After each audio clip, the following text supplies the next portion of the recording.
how dare you? And I've still got like some people go, oh, he's that rape comedian. I'm like, I did one joke like 3 years ago. Makes you sound like you're that one that goes around just raping people. Oh, Callum was in Northampton today. Look out for the rapes. Going to be a lot of raping. There's going to be a lot of raping.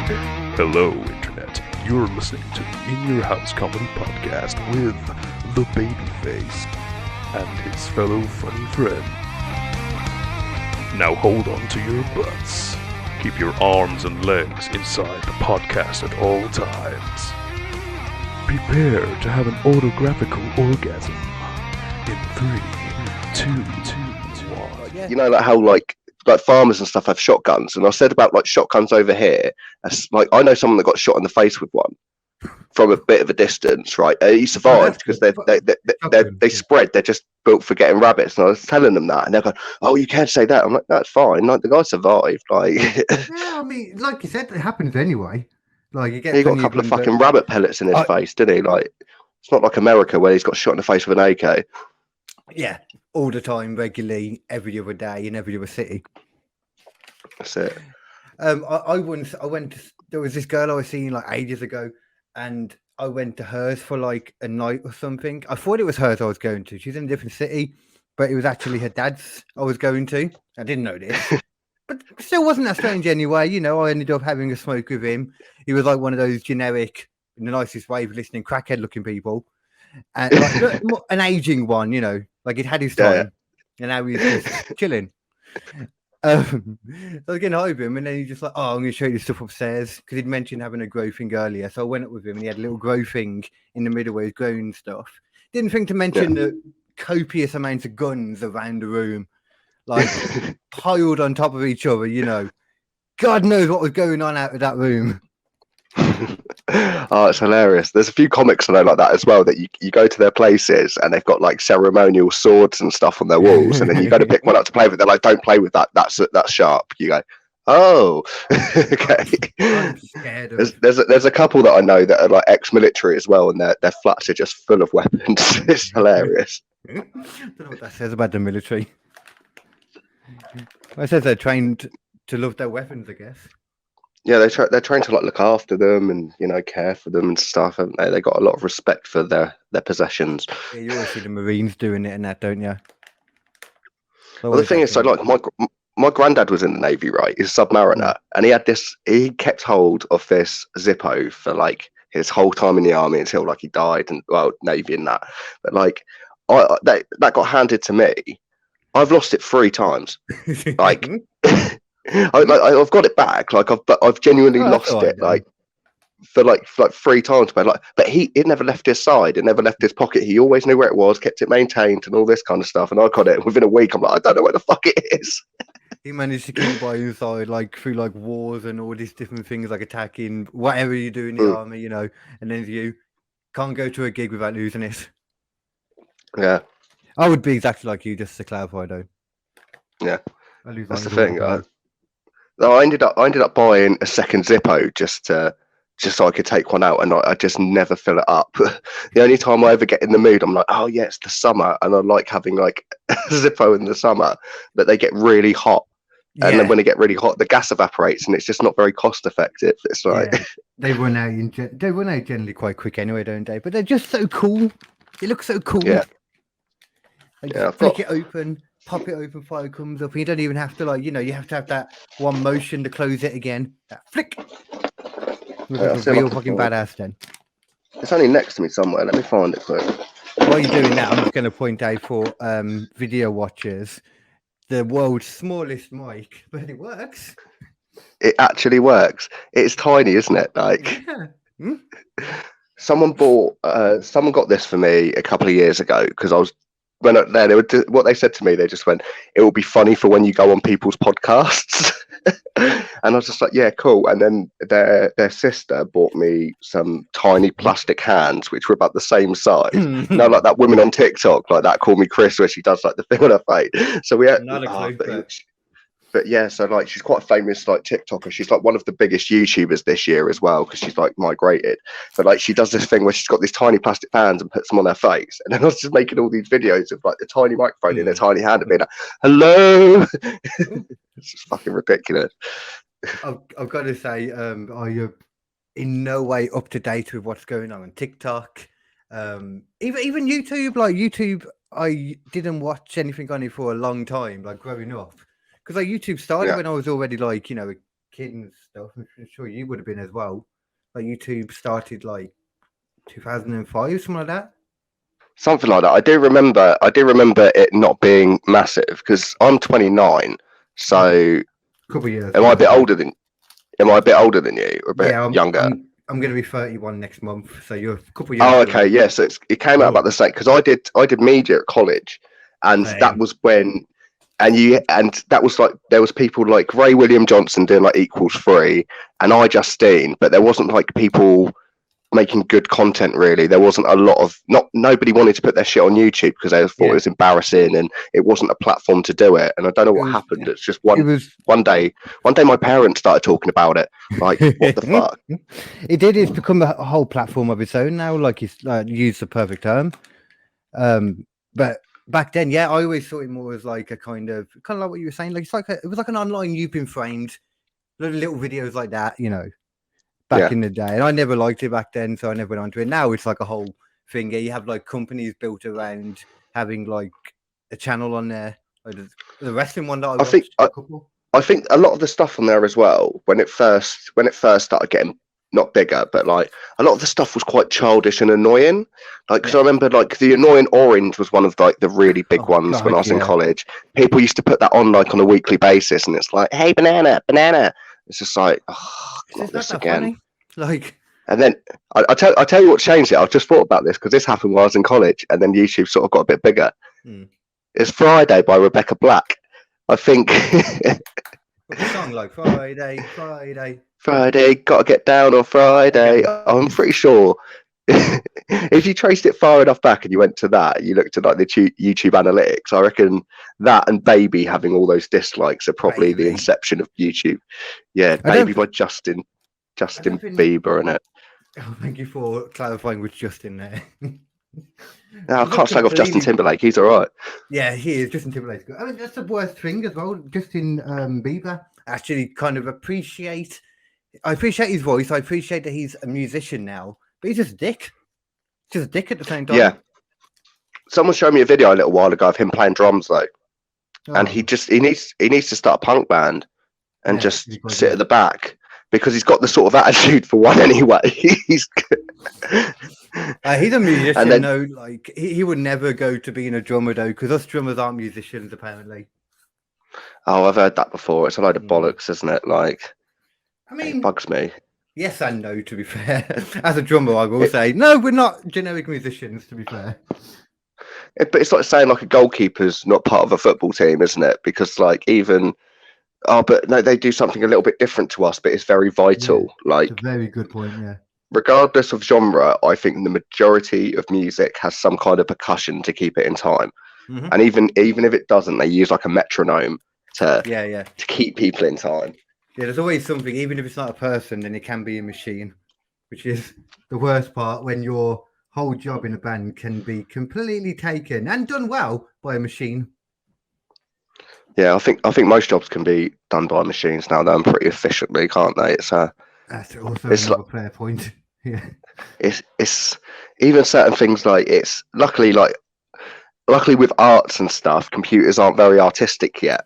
So I think that's why a lot of people have migrated to like TikTok and YouTube, and a lot more people want to become entertainers because there's a lot more opportunities out there than there was like in the 80s or whatever. And it's just a bit easier now, isn't it? Like, yeah, that's the thing. It's a lot easier to do it in the sense of you can see the avenue, kind of how to go about it, but that avenue's open for everyone though. Yeah, it's like when I set up my recent gig and I was speaking to Jack about this earlier. It's like literally the floodgates just open as soon as you offer something, like for comedy, obviously, which it's the same in everything now though. People went through the pandemic and they're like, my job's boring, I want to do something fun. Yeah, I think that's pretty much as far as it went. Yeah, a lot of people did though, didn't they? And like they were working from home or whatever, and then started like their online bake shops and all that.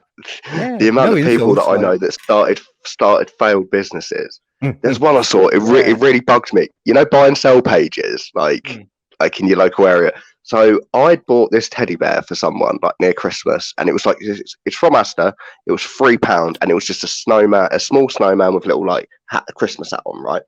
It's £3, and I just thought, oh, that's quite charming. I'll just grab that for someone. It's a nice little stocking filler or whatever. And I saw someone selling them on buy and sell for £15 a piece, and for an extra £5 they would stitch your name into it, and you just go. How much were you got this? Yeah, it's just like that's a bigger markup than alcohol, isn't it? Like it's just. How much was it where you saw it? Or where you got it from? Sorry, it was £3. It was £3 from Asda. Jesus, okay. It was £3. It wasn't even It wasn't even a £5. That's what. If it was a £5, I wouldn't have got it because it wasn't like that good of quality. It was just like. Oh, you never know. The personal touch means they've handled it, which during the pandemic is better. Yeah. Oh, I've just had a hilarious message come through. This is how you know you've got a London gig. It's just the venue, location, the basement of Smoky Corner, Kentish Town, NW5, 2AW. It's always a basement, isn't it? It is, man. Yeah. I was talking about this recently. I like those kind of gigs, those little basement ones or the attic rooms. Oh, they've got so much charm to them, and that's sort of my vibe. Like I sort of grew up in like social clubs and like working man's clubs and that, and it just gives you that sort of Phoenix Night sort of vibe, doesn't it? Like for me, it's like music. It's like being back doing music for me. It's just where all the music stuff happened to. You shove them downstairs where no one can hear them. Same with comedy. Yeah, shove them out the way. That's pretty much it. But some of the best gigs are downstairs. Like if you've done the Four Horsemen for like in Bournemouth at Glen, like that's a really it's a proper charming little basement. It's a really nice room. The sound's fantastic. It's like sort of hidden away, but it's like I don't know. It just makes it more immersive, isn't it? Like I've always liked seeing bands I like in smaller venue. Like it's more, like a lot of bands that you always get. It's more intimate. That's it, intimate. You kind of get more of It's like Real Big Fish. I've probably seen about 20 times, and the best time I've seen. And the best time I ever saw them when they're in a venue where they'd oversold the tickets because they could only fit 200 people and they got like 300 people in, and it was rammed and Skin Dread were on and stuff like that. But it was one of the funnest gigs I think I've ever been to. Like it was just I fucking love Real Big Fish, man. I've got them tattooed on my arm. Oh wow, I haven't done that. I haven't got any band tattooed on me just because I saw it, the writing on the wall, like you know when the amount of people out there that must have Michael Jackson tattoos. The amount of people out there that have got Lost Prophet tattoos. Oh yeah, to name a few. Yeah, no, I get that, but then at the same time, so my arm, every tattoo on my arm is an album cover. So that's a Set Your Goals album cover. I've got Blink-182, like from the Tom Travis show, whatever. You know, like the fucking live one. Oh, this is so hard to do. Like, I've got Blink-182. There's a Less Than Jake one. There's a Real Big Fish clown. I can do that. And then I've got Blink-182 ones on my back as well. It's just like they're all bands, but hopefully no one from Real Big Fish ends up being a nonce or something. Like, just fucked with this clown on my arm. Funniest thing is as well. So it's the first tattoo I ever got is a clown, and my mum's terrified of clowns. And so for years.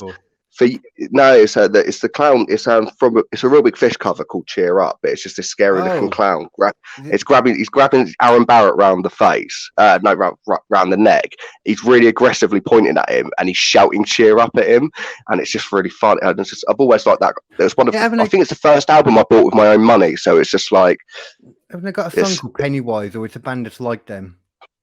There's a band called Pennywise. Oh, that's what I'm thinking of. Yeah, there is a band because my brother wanted to get a picture of Pennywise the clown from the Stephen King holding a t-shirt like on his chest, and he wanted Pennywise to be pulling his chest down and have the band Pennywise's logo on it. And obviously, my mum's terrified of clowns, and she talked him out of it.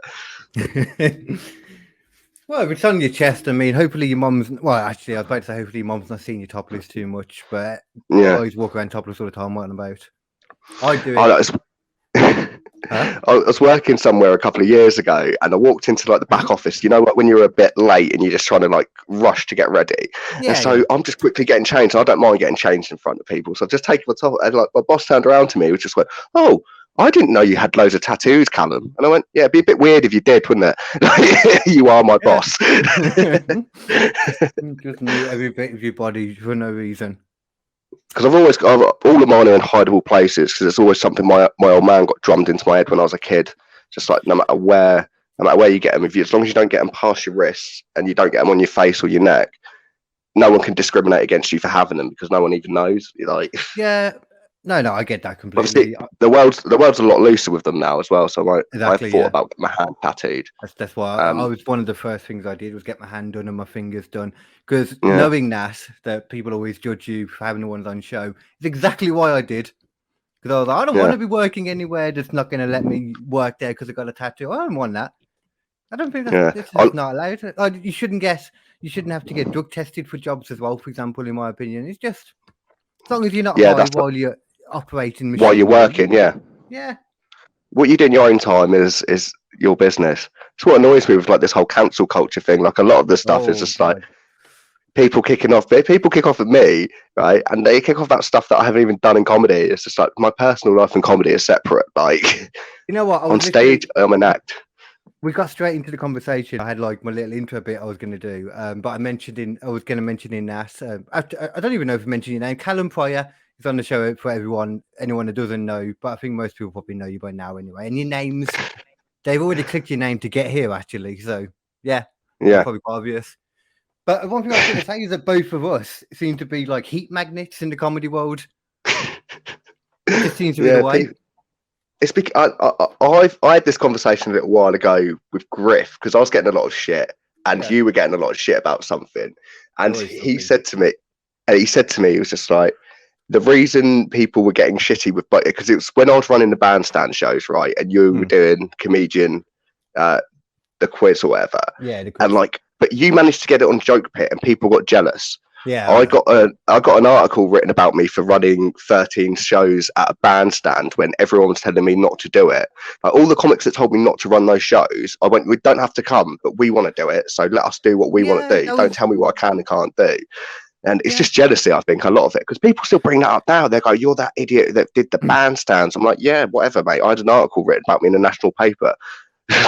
Man, straight. I completely agree with you. Like, you don't want to think it, and I never wanted to think that this stuff was real before getting into comedy, but it is. Like, if you get any kind of notoriety or known or any kind of success as well, other people will just get a bit bitchy with you. It will always happen. It's like a level of success. The more people that are angry at you, the better you're doing. It's never people that are high up the circuit that are getting shitty. Because I've had messages from people, they've just gone, oh, such and such has said they'll never work with you, and I just go, who? Like, I don't know who that is, but all these people, and it's going to make me sound really arrogant, they know who fucking we are. Like, they are fully aware of who they are, and they don't realise, right? I was trolling the other day. Like, I'm a bit clever with it sometimes. I put a really shitty post up in one of the circuit groups just to wind people up. Yeah. And then I deleted it 20 minutes later, and someone messaged me, went, why did you delete it? And I just went, because everyone's going to be Googling my name now, because it's going to get round it's going to go around everyone, right? Everyone's going to go, oh, Callum's fucking kicked off again and blah, blah. Most of them have been at work at 2 o'clock in the afternoon, so they ain't going to have seen it. They're all going to get home. They're going to search my name. Like, when I was in jail, I went missing for 2 months. My YouTube views went through the roof because people were Googling my name. I genuinely I looked it up. I was on Google Trends at one point because there were so many people just constantly typing stuff, trying to find information out. It's amazing. I love the idea of, like, you know, playing with the hate online, because I did that as well. Like, you just have to, like, if you're having someone's having a moan at you and you have to put something up, like, well, this is not true, just making a point of it to everyone, so meh. Yeah. Putting something in the comments there, like a little tag for your gig or something, is like the most I'll do. But only because I'd never thought of that. That's a good thing. I like that. That's good. If you delete it, they have to go and Google it as well. That's smart. Yeah, and the other thing as well, so I do this a lot with some of my posts where, like, I know it's going to be controversial. You leave it so it's in people's news feeds sometimes, but you hide it from your Facebook profile and little things like that, because people then start searching other ways. Like, and the thing is, like, when I've put videos up, I've noticed recently, like, there was a video I put up and I watched the external sources of who's watched this video, right? Yeah. And in the last month, they had only been watched externally on WhatsApp. And I've not sent that video to anyone on WhatsApp, which means they're all sending it to each other and they're kicking off about whatever I've said. But it doesn't matter because it's it's like that old saying, isn't it? And it's very true. Like most of them, annoyingly, it's very true that fuck, it's gone out of my head now. What is it? Any publicity is good publicity. Yeah, there's no such, especially when it comes to the internet, because Google and analytics don't pay attention to whether it's good or bad. It's just if it's been paid a lot of attention to. Like people don't realize computers don't have feelings or a moral compass, and they don't give a fuck really, right? So you just go, yeah, everyone just wants to look at this, regardless. Like that video of the bloke kicking the cat, right? How many people have seen that, right? But if someone had turned around, right, the video was opposite, and he was hugging his cat, and he gave it a kiss on the head, and he just gave it a little cuddle. 8 people would have watched that. 8 people would have watched it because everyone's talking about it. It gets more viral. When you were saying it before, like, you know, that it doesn't care if it's positive or negative. Not true. Only in the sense that it does care if it's negative a lot more, because the computer sees that a lot more people click on stuff they don't like, which is why a lot of people say that like social media is geared to show you things that will make you angry. It's not, like you said, because it's a computer. It doesn't care either way. But it's just it can see that most people click on that stuff that happens to make you angry. People just do that. Yeah. When people blame the internet and they just go, the internet's really awful and it's dangerous and all this, and it's just like, no, it's a reflection on how toxic society is, because we've built that. It's literally like, you think Facebook, right? It's just people being themselves. The whole concept of Facebook is you put your name in and your photo up, and people still decide to make profiles of like different people and all this kind of stuff. Like, it's just like it's just ridiculous. Bots are completely real. People like to say they're not, but they are completely real. Like, people like shitty stuff as well. Like, I started a fake cult, right? And the whole concept of this cult was, if I just tell people that they're going to join a cult, they just want to join because they're just like that. That's what people are naturally like. So people are just go, yeah, do you want to join this cult? And they're like, what's it about? It's like, we've got to join and I'll tell you. That's it. That's the whole concept. I've got like 100 follows on Facebook with it. It's called the Cove of Knowledge. And it was called the Cove of Knowledge, right, before COVID. And then I started telling people that we predicted. That's the new thing now. Just go, we predicted COVID. They go, how? It's like, because we're the Cove of Knowledge. There's nothing else to it.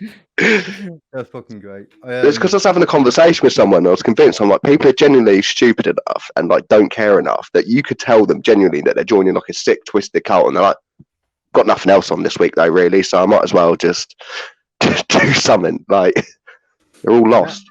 No, fully. Like me and Nathan Parrish did and one of the last Killed a Comedy podcasts we did it all about the worst cults to be involved with, or just the worst cults in general.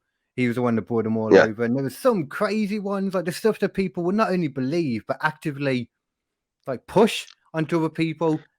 Crazy. Yes. Some of them, like one that's really fucked up is Jonestown. I think that's the one where they all drank.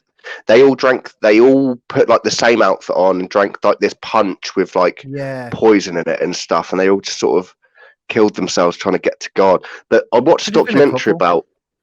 There's been quite a lot, but there's a series on Discovery about cults and stuff, and it's like they sort of tackle a different one in every episode. And the underlying thing I've noticed with a lot of these people is a lot of them are either like ex-addicts or like lost souls, if that makes sense, that are quite easy to manipulate. Exactly. Or like with one of them, I was looking at, and it showed like 17 people that are in this cult and had lost their lives, and I just thought to myself, I'm pretty sure all these people have severe autism. Like, they go for people with like learning difficulties or something, like people that are vulnerable. They're not just going to come up to like you and me in the street and convince us to join a cult. As much as they could try. Like, I'd say they try, like, but that's how they figure out, as you said, who's the weaker ones. Because it's like, I used to do a joke about these Jehovah's Witnesses that came up to me, and it was like, it's a true story as well. And they're going to me, they're trying to tell me about it, and I went, well, if heaven exists, I'm definitely not going there. And they just sort of palmed me off, and I was really annoyed about that, because I was ready to play ball all day with them and just see how far I could take it. The second I said that, they disregarded it. But then I told But I told my housemate about it, and he just went, yeah, but they obviously realised, and you said that you didn't care and that they weren't going to convert you. So why'd they waste your time? Why'd they waste their own time? I was like, fair. It doesn't matter. They're God people. They should be wanting to save you, even if you don't want to be saved. Doesn't matter. Do you know what his actual Do you want to know what his actual line was? And it's devastating. Go on. He went, God said heaven wasn't built for everyone. That's fucking harsh, isn't it? It's well harsh. Yeah. God is very harsh, man. You can't come to heaven unless, like some of the stupid rules. You have to have roll call every Sunday. You can only eat certain foods. You have to do particular certain things. You have to give eggs Easter on the day he died or whatever it is for some reason. Chocolate eggs to celebrate his death. It doesn't even make any sense, does it? You're celebrating someone's death. Well, I've been trying to figure this out generally for the last couple of years. I think about it every Easter, and I think I kind of worked it out last year. I think it was on a podcast. Someone said to me that it's the whole idea of an egg, like new life, because of the it's the rebirth, isn't it? Rebirth, because it's all to do because they sort of tie it in with spring and stuff, and they put like rabbits and chicks into a lot of the stuff as well, because it's all about them like repopulating and babies. But it's just the whole. Yeah, I know. It's just a way to sell it, isn't it? It's like everything just gets modernised. The same with like Christmas. A lot of the stuff they sell at Christmas isn't reflective of what the traditions were. It's just what the hallmarks want to sell you. Yeah, Christmas isn't reflective of Christmas anyway. Even Christmas trees. Christmas trees are stolen from pagans. Like that's our thing. The date is stolen from pagan. Like he was actually born in was it March? Something like July or something. Yeah, it's more tail end of the year, wasn't it? Like, yeah, it wasn't Christmas either way. Like, and because of the stars they put, like they talked about them in the Bible, didn't they? Yeah. I got into a big debate with a priest a couple of months ago, right? And he was going to me, and he just went, "Oh yeah," but he was telling me about Jesus, or whatever. And I just went, "Look, I believe there was a man called Jesus Christ. I just don't believe he was the Son of God, because there's evidence that a man existed. I just think he was a bit of a charlatan or something like that. But there's evidence to suggest he was a real person. I just went, I just don't think he was the Son of God." And he went, "Why don't you think he's the Son of God?" I went, "Well, I don't believe him." Right, and the guy just went, "Oh no, but he said he's the Son of God." And I looked at him and went, "Sir, I am the Son of God." He went, "Yeah." I went, "Do you now believe me?" No, he went, "Just because someone fucking said it doesn't mean it's true. People fundamentally lie about stuff all the time." Like, you think Catfish is a show? The original Catfish is Jesus. Like, yeah, my dad's God. My dad's God. I've got this bit I was doing a little while ago, right? So I talk about, because I've genuinely read the Old and New Testament, and I was talking to people, I'm like, have people actually read the Old Testament? And like, no, I'm like, it's fucking banging. There's all like this mythical beast in it, blah blah blah. But then I compare it, right? I go, the New Testament is a really underwhelming sequel, because like imagine there was a sequel to Harry Potter, but Harry's son doesn't have any powers. He just tells everyone how good of a wizard his dad was, and they start a cult. That's what the New Testament is. That's all it is. That's great, wouldn't you like that? Actually, it's like if someone made you like. It's a bit like the prequels from Star Wars and stuff, where there's just a load of people sat around talking about politics rather than any of the magic shit happening. Yeah. Like it's. Oh, but I hope you use that Harry Potter thing like in your set. Like, if you don't use that, you should use that. That's good. I've been using it for a little while, but I do like the Star Wars one's new, and that's going to get added. Yeah. And catfish. I never thought about Jesus being a catfish till today. That's definitely going to go into the bit. Yeah. But yeah, it's just. He's straight up like whatever you want to call it, like catfish. Yeah, I like that term. Never thought it'd be like that. He's basically like a street magician, isn't he? Yeah, it's like, have you seen the Tinder swindler that's been like quite popular this week? Yeah, actually. Yeah, right. So I've watched it and it's really interesting. But if you compare that story, right, to Jesus, and you just compare Jesus to the Tinder swindler. I gotta say, I'm watching that in 2000 years, there's like a big cult about that Simon bloke, and he was just like, he was the best bloke ever. He was scamming all these women. He was fucking his way around the planet. We loved him. It's like, no, he was a piece of shit, and he was a liar. He was a very good liar, though, an extremely good liar. Yeah. Like the wealth he accumulated, and then I'm guessing when he ran out of money, he would just go on to the next one and then use the money she loaned him on the next one. Yeah, so he would like be like, oh yeah, he had this fake story every time where like him and his bodyguard had been attacked. Yeah, and then what he would do is like, I need to get out of the country. He'd get on the plane and then go to the next person. Like, yeah, but then that's the thing, isn't it? I suppose he kind of like, what do you call it? Like butters them up for like the first bit of time when he's like treating them to things and all that with the money he's taken from the one he's just done it to, and he keeps doing that every time. I was watching that though, thinking like, just because of what Netflix normally do and the advertising around it, I was like, when is he going to kill someone? When is this? Yeah, I thought that. I thought he was going to get really, really dark, and it's just like, then the other one's like, I sold his clothes, and it sort of ended. I was like, oh, okay. And then it's just like he refused to comment. He's not even in prison or anything. They've just basically shat all over a man's reputation. Could you imagine if it turns out that there's just 3 bitter women that made a documentary about their ex-boyfriend? He actually is. He's actually the son of a diamond bloke and all that. They just sold all his clothes. They threw him out. They sold all his clothes and then funded this hate campaign. So you ever seen John Tucker Must Die? They're just getting the biggest revenge on him because he slept with all of them. Exactly what was coming to mind when you said that. I would love that ending. I want that to be the ending. It's just them 3 teaming up. No, I mean that was what you said. He was innocent the whole time, and they just fucked him over. Yeah. Oh, I just love stuff like that, though. I remember watching. I used to really like this one wrestling journalist until he spoke about something. I can't remember what he was talking about because it's not important. He brought up the fact that some woman had, I think it was Riddle. That was it. The whole Riddle thing that was going on. And he's like, we can't assume that you can't be victim blaming or saying that, you know, like she's bullshitting because women don't lie about this kind of thing. It never happens and never will happen. I was like, what the fuck? What the hell are you talking about? Women never lie about this. There was the talkings of a man that had never had sex or any kind of meaningful relationship that was. But it's like there was all those people as well calling for people can be. Oh, women are the worst. Men are bad as well, but we're too stupid to be manipulative.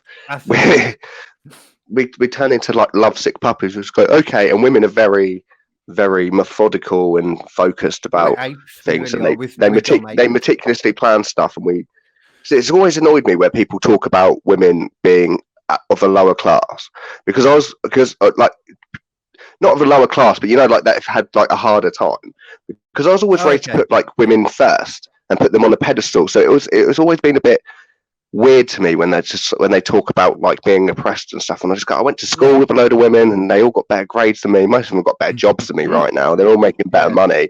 They've all got beautiful families, and I'm going on stage and getting hate. But people that don't do what we do also wish they could do what we do too. It's always one of the other way rounds, you know. Yeah.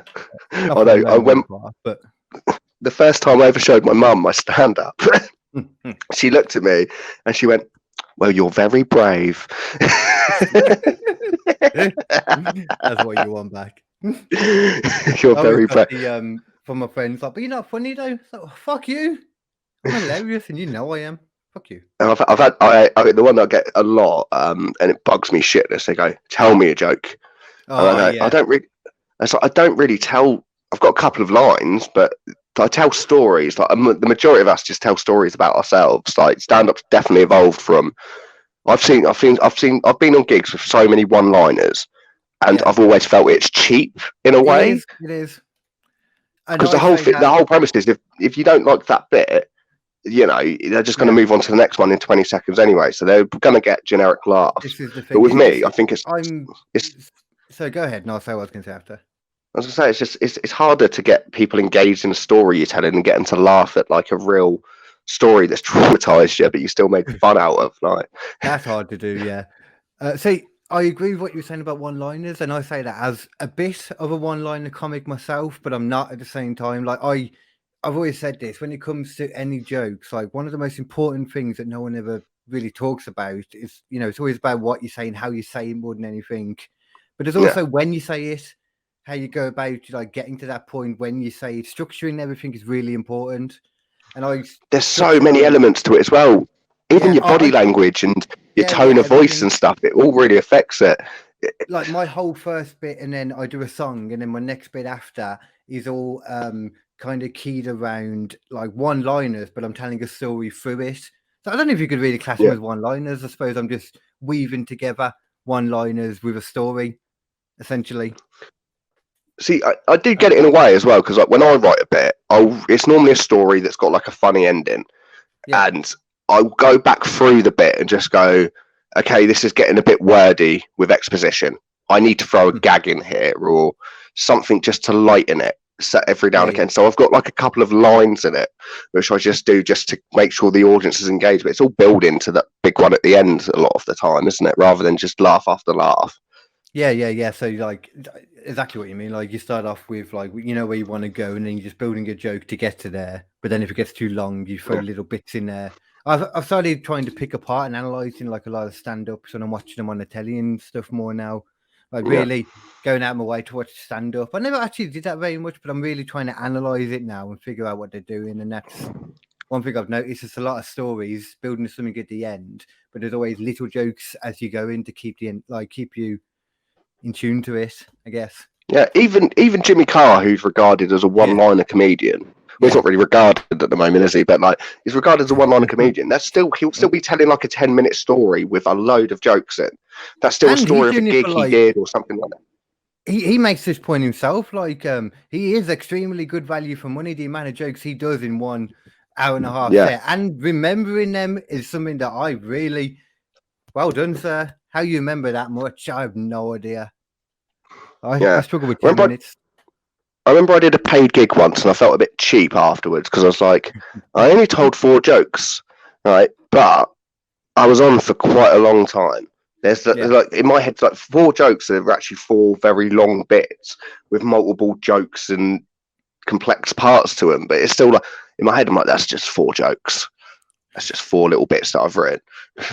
No, I know exactly what you mean. I've tried out like different things and that. So is that more what you're like than a storyteller that's just leading to something? Obviously, you know, like a storyteller is. Yeah, the majority of my bits that I try and write is I try and remember a time where I was really witty in a real conversation, and that becomes like a joke.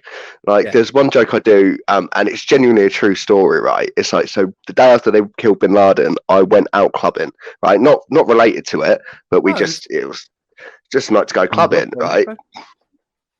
We're out in the smoking area, and I had a big old beard at the time. It's the middle of the summer, so my tan got really dark at the time. Got this horrible big beard, really long scraggy hair. Some guy came up to me and he just went, I bet you're sad your leader bin Laden died today. But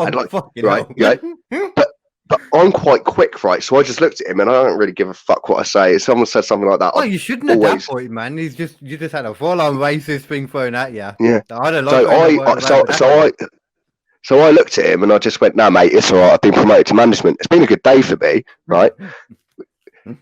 That guy genuinely punched me. That's a whole thing that happened, right? I genuinely got punched in the face by a bloke because he genuinely thought he was punching a terrorist or just being a dick about it. But do you know what I mean? That's like, well, he might have thought that, to be fair, in his own warped little mind. But like, and it's like, it's funny. As bad as that story is, the line's quite funny, so it's one of my lines on stage now. Like when I go up and like, a guy came up to me the day after they killed bin Laden. People have done it before, and people have been horrified that someone said that to me. Yeah, and you go, about some racist thing that someone said, and this was like, I must have been like at least 10 years ago, surely, like when he died. I don't know. Yeah, I was about 18, 19, so yeah, it was about 10 years ago. It's a long time ago. Well, it was when Obama was in as well, yeah. So something like that, and yeah. And it's like, I've got another bit, which is another true story as well. So, you know, when it was all kicking off in Libya, like with all the Gaddafi stuff.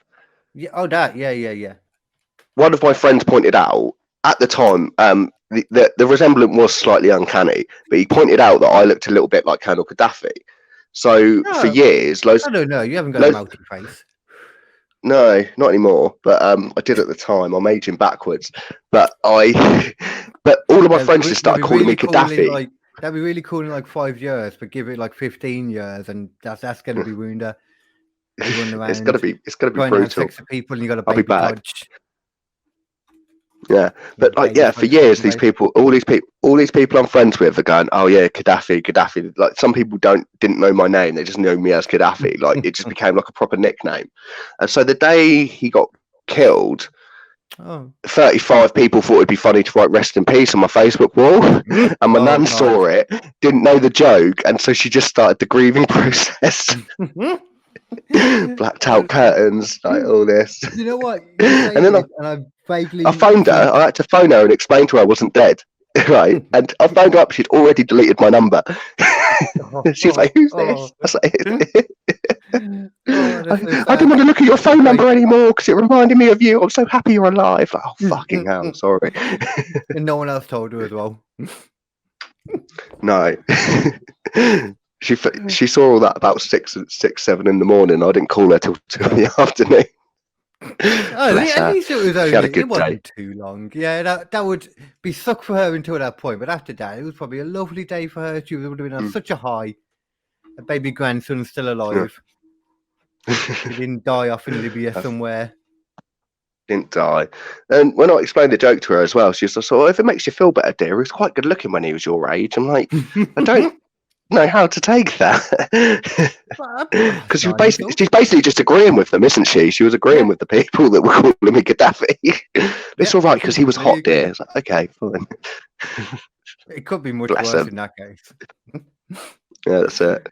I swear that there was when you were saying that, I vaguely remembered it, and I think you might have told that during the long podcast at New Year's.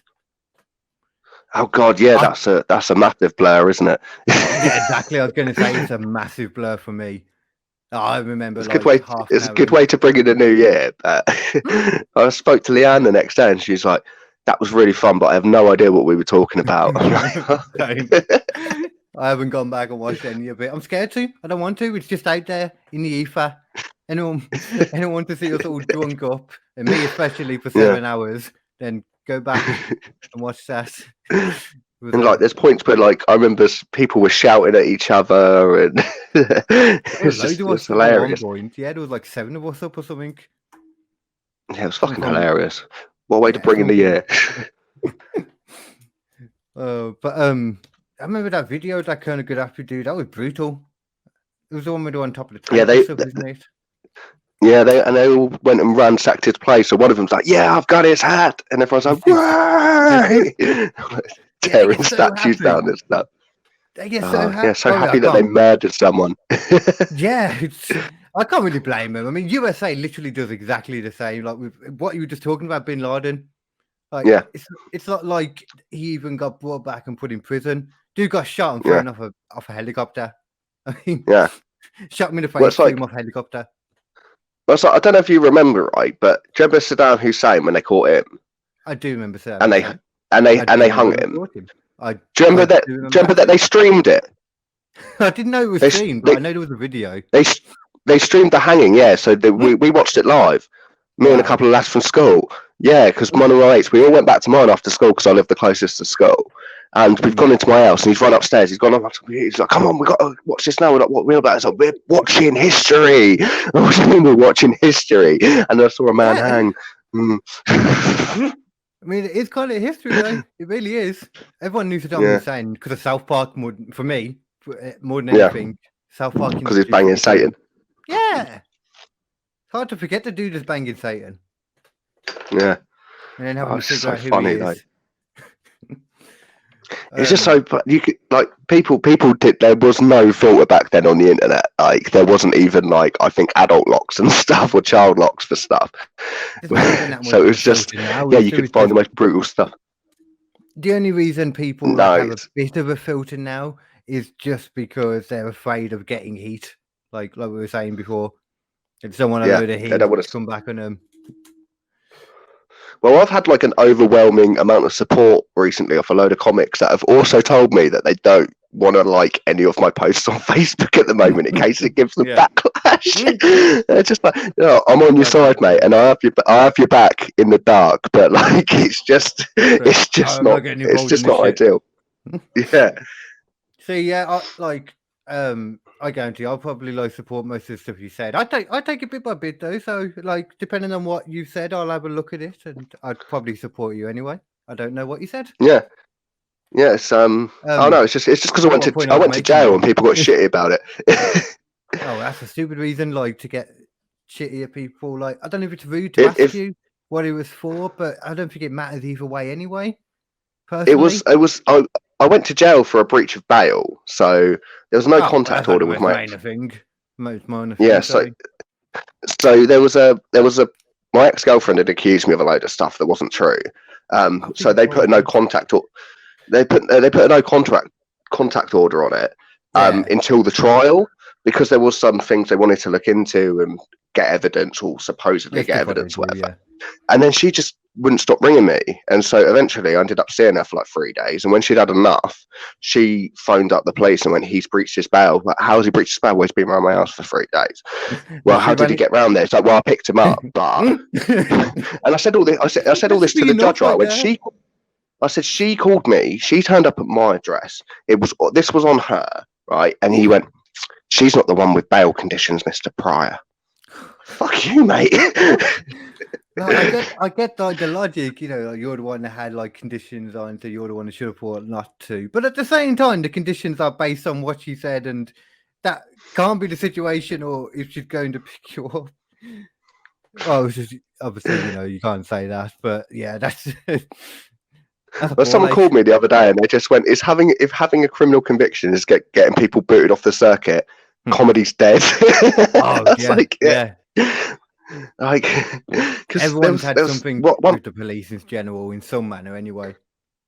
I get into like not spats with people, but like loads of people got shitty because I did a rape joke about 3 years ago, right? And it wasn't even that brutal, but people going, "You can't talk about rape, how dare you?" And I've still got like some people go, "Oh, he's that rape comedian." I'm like, I did one joke like 3 years ago. Like, that's not reflective of my whole set. You're not a rape comedian. Makes it sound like you don't want to go around just raping people. Callum was in Northampton today. Look out for the rapes. Gonna be a lot of raping. There's gonna be a lot of raping. Liverpool. Gonna be some raping. But loads of people have like spoken to me, and they're like, "You're not allowed to talk about rape," but they've all done jokes about Prince Andrew and Jeffrey Epstein and Jimmy Savile, right? What was happening to those children? They were definitely getting raped. They were not giving consent. That's statutory rape. That's even worse because they were minors, right? They're involved in sex trafficking. They're allowed to joke about that. Someone put something up the other day, and I was just like, yeah, it's ridiculous that I used to do a 10-minute bit about Adolf Hitler. He's responsible for genocide. He's supposedly the most hated man that's ever existed. Yeah. But I go up and I go, could you imagine if he was actually cryogenically frozen? If he came out and he came back today, what would his Twitter handle be?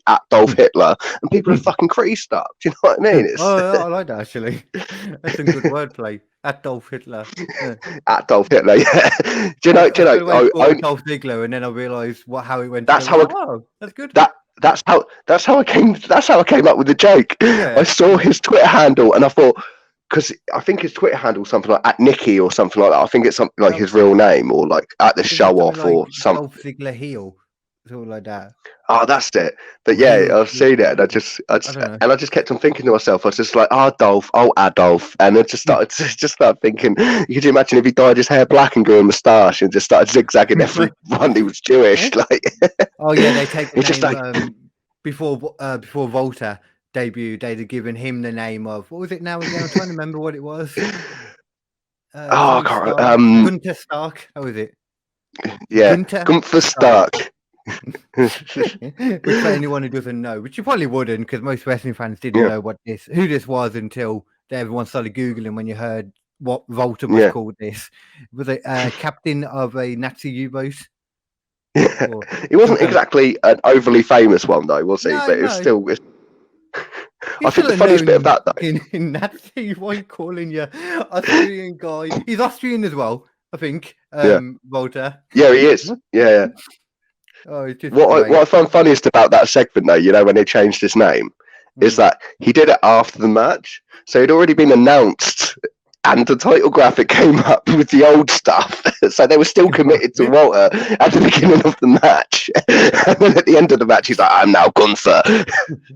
I really didn't understand it. Like, I understand why they did it. Obviously, the technical bit, because they can trademark that name and that, because Walter's his real name. Why didn't they just? Everyone knows his name's Walter, though. Why didn't they call him Walter Stark?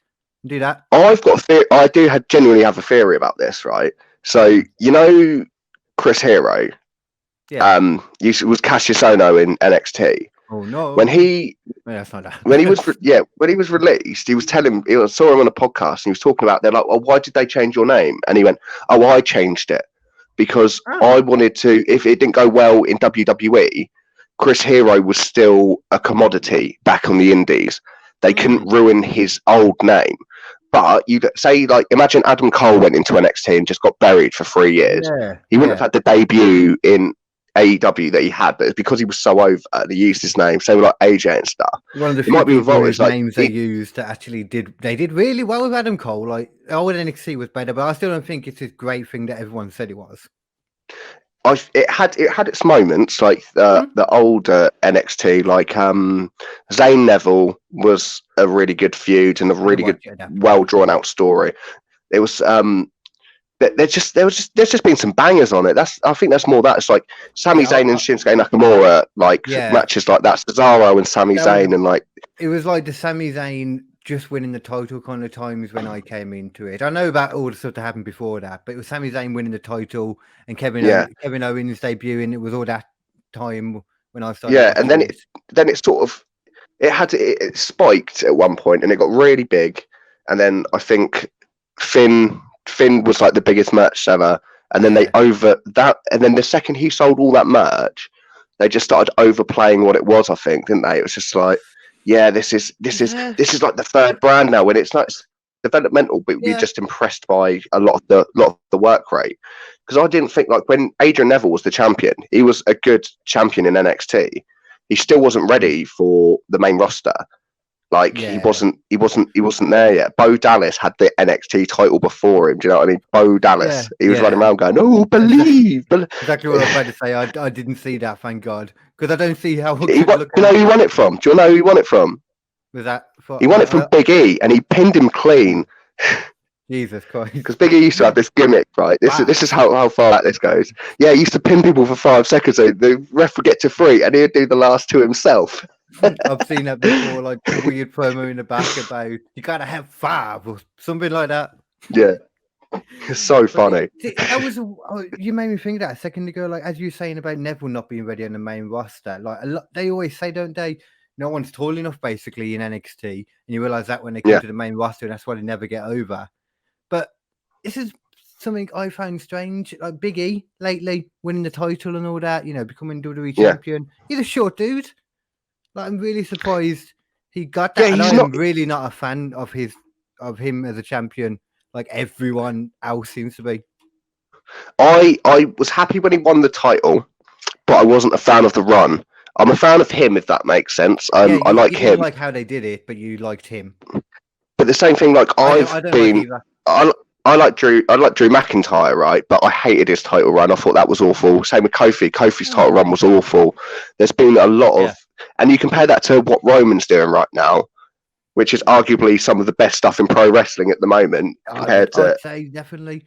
I'd say he's the best character in pro wrestling right now, without a doubt. Yeah, because 100%. that's one of the only reasons people still watch WWE, because that's so compelling, that story. I think like he's really over.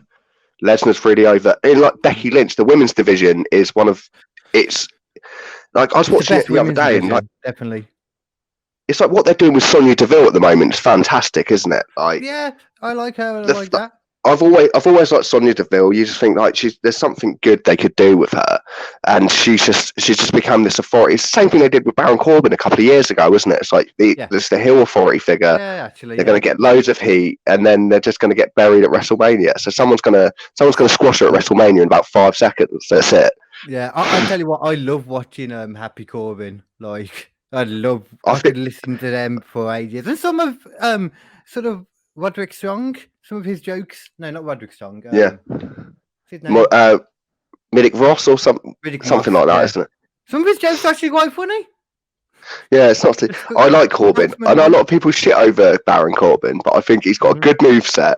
And he's Yeah. genuinely one of the best heels in wrestling, isn't he? Because like, even sometimes I was a fan of him when he had like the long hair, because he's like a bit rock and roll and all that. And like, Yeah. I saw a video of him at, like, he was at Down Low talking to Corey Taylor, and he was just like I was losing his watching shit. I him was like, at yeah, Download. this is. Oh, were you there? Yeah, that I was good? there. I was Like there the when Triple NXT H 10? came out. Like, it was great. Oh, fucking It was hell. so I was good. well jealous I was about high that. off my face though. Like, Yeah. high. Like, I tripped out on that night. I was really high. I didn't even know you couldn't even trip out apparently from the stuff I was taking, but if you take it for long enough and bombing it, 3 days of it, not You much can- sleep. Oh yeah. Woo! Yeah, no, a lot of stuff like that, like nicotine. Do you know you can hallucinate from nicotine? Yeah. Like, Get a you big go to hit, sleep with a especially in the patch on. morning. You go to sleep with one of those patches on. Your dreams turn to Netflix. It's great. I know someone who put like, I think it was like 8 on or something, and had a shower and passed out in the shower. And he said before he passed out, like the hallucinations and stuff, just everything that was going on was crazy. Yeah. Like, I went to uni with this I guy was that at had NXT. a couple of tabs of acid. He had tabs of acid in his top pocket, and he went clubbing, and he got really sweaty, and it all just ended up sticking to him, and then just seeping into him, and he was just off his face for about a I was week. gonna say that would still get into you. Oh god. So a lot more than he meant to. And he have had a as well, lot of then. it as well. Yeah, Yeah. a lot more than he was supposed to. Is selected dosage. I'm not a big. Well, I say I'm not a big fan of like hallucinogenics. I've never purposely done hallucinogenics. It's not really. I just don't see it being like great for me. Like you know, all of a, like just not. I don't know why. One thing I will say, because I've messed around with stuff for years, it's always good to have, like, the best advice I'll give you is that you need someone sober with the group. There needs to be somebody that's not off their face, because people get themselves into some quite dangerous situations.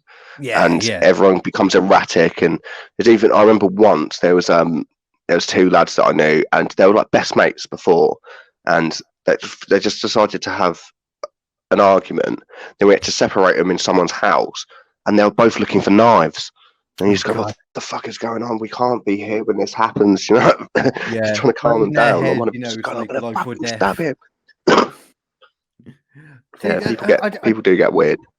Even like in the past when I tripped out, like I was saying, a download, like that was weird enough, but that obviously would have been weaker compared to other stuff. But I was then at the same time, you'd know it's going on, you'd be in a good atmosphere for it, or you should be if you're going to do it. Yeah. I don't know, it's just not my kind of thing. I don't like the idea of losing, not having control of your mind. The idea of sitting back and getting wasted is great though. Yeah, no, it's really fun, but it's I wouldn't say it's for everyone. There's certain people that have asked me in the past, like, do you think I should? Like, I had an ex that used to ask me a lot, and it's just like, if anyone should never take that drug, it's you, because you're psychotic when you're sober. So yeah.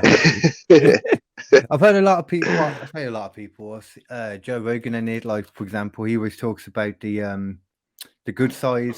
The after effects from taking stuff like that, like how you just have this opening, like this kind of spiritual, you know, like you just think about people's feelings a lot more. You think about other people's point of view a lot more, that kind of stuff.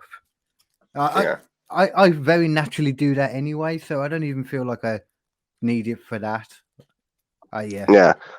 I've had conversations with people. There was like one time I decided, like, I was part of like this group of comedians that were like running shows and stuff and doing a podcast and all that.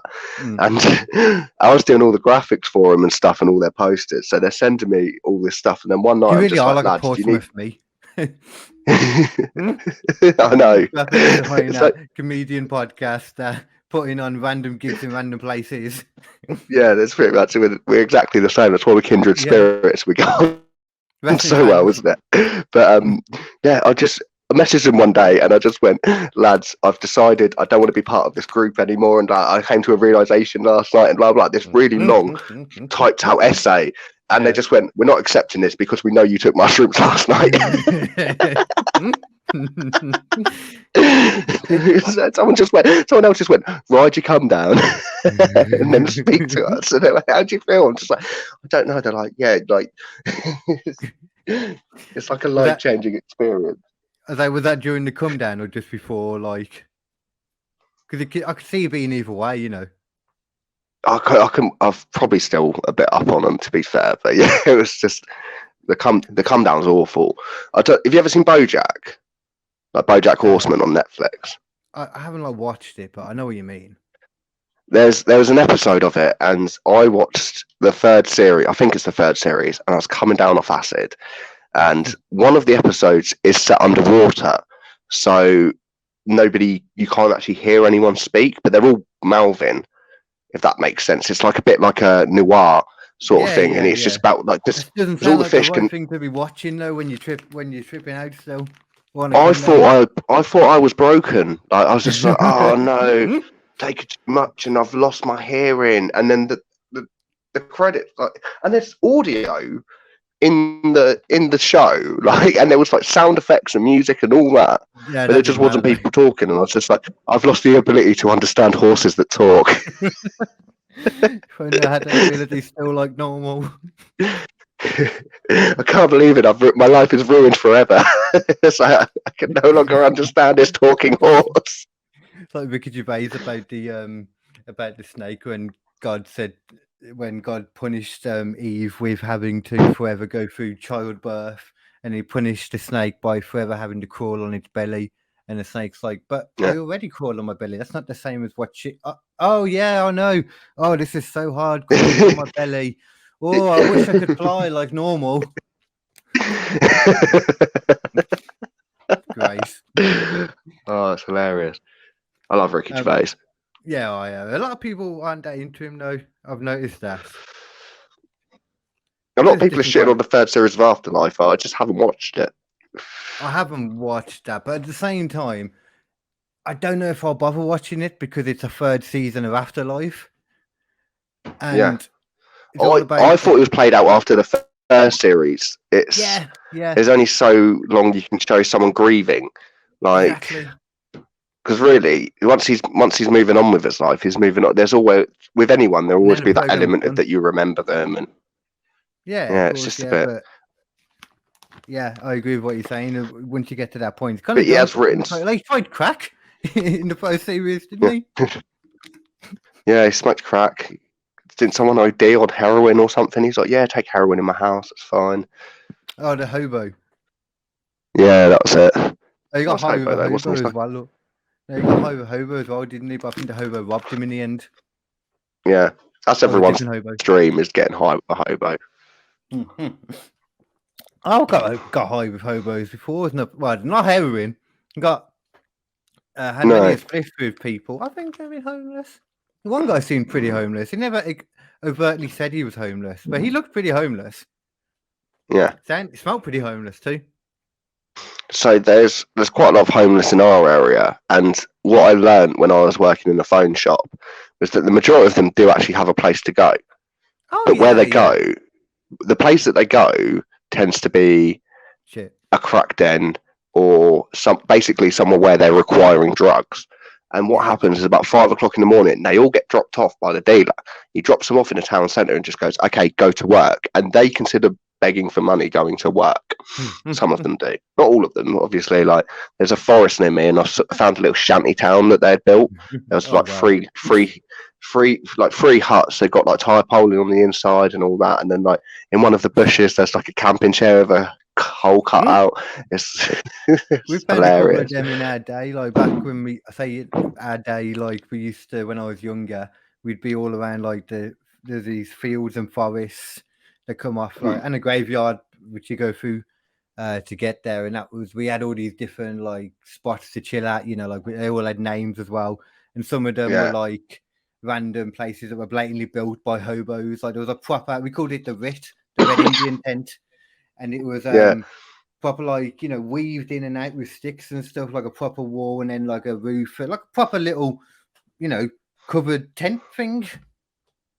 It's not Yeah. a teepee or anything like that. I can't think what they're called. It's like a slope domed, proper with walls and stuff, and you can go in. Yeah, no, like the ones near me, they're kitted out. Like it's like a layer, and it's what they do is they weave the sticks in between each other so they become a bit stronger, and it's like a wicker basket, like a big wicker basket. And they do like a wall, then there's like a line of tarpaulin, then there's another wall, and it's just like they've sort of like insulated it themselves and made it waterproof and all that. And you just go like, I was saying to someone a little while ago, I was like, fair play to him, because if that was me in that position, I'd rather go live in the forest than go sleep in the doorway.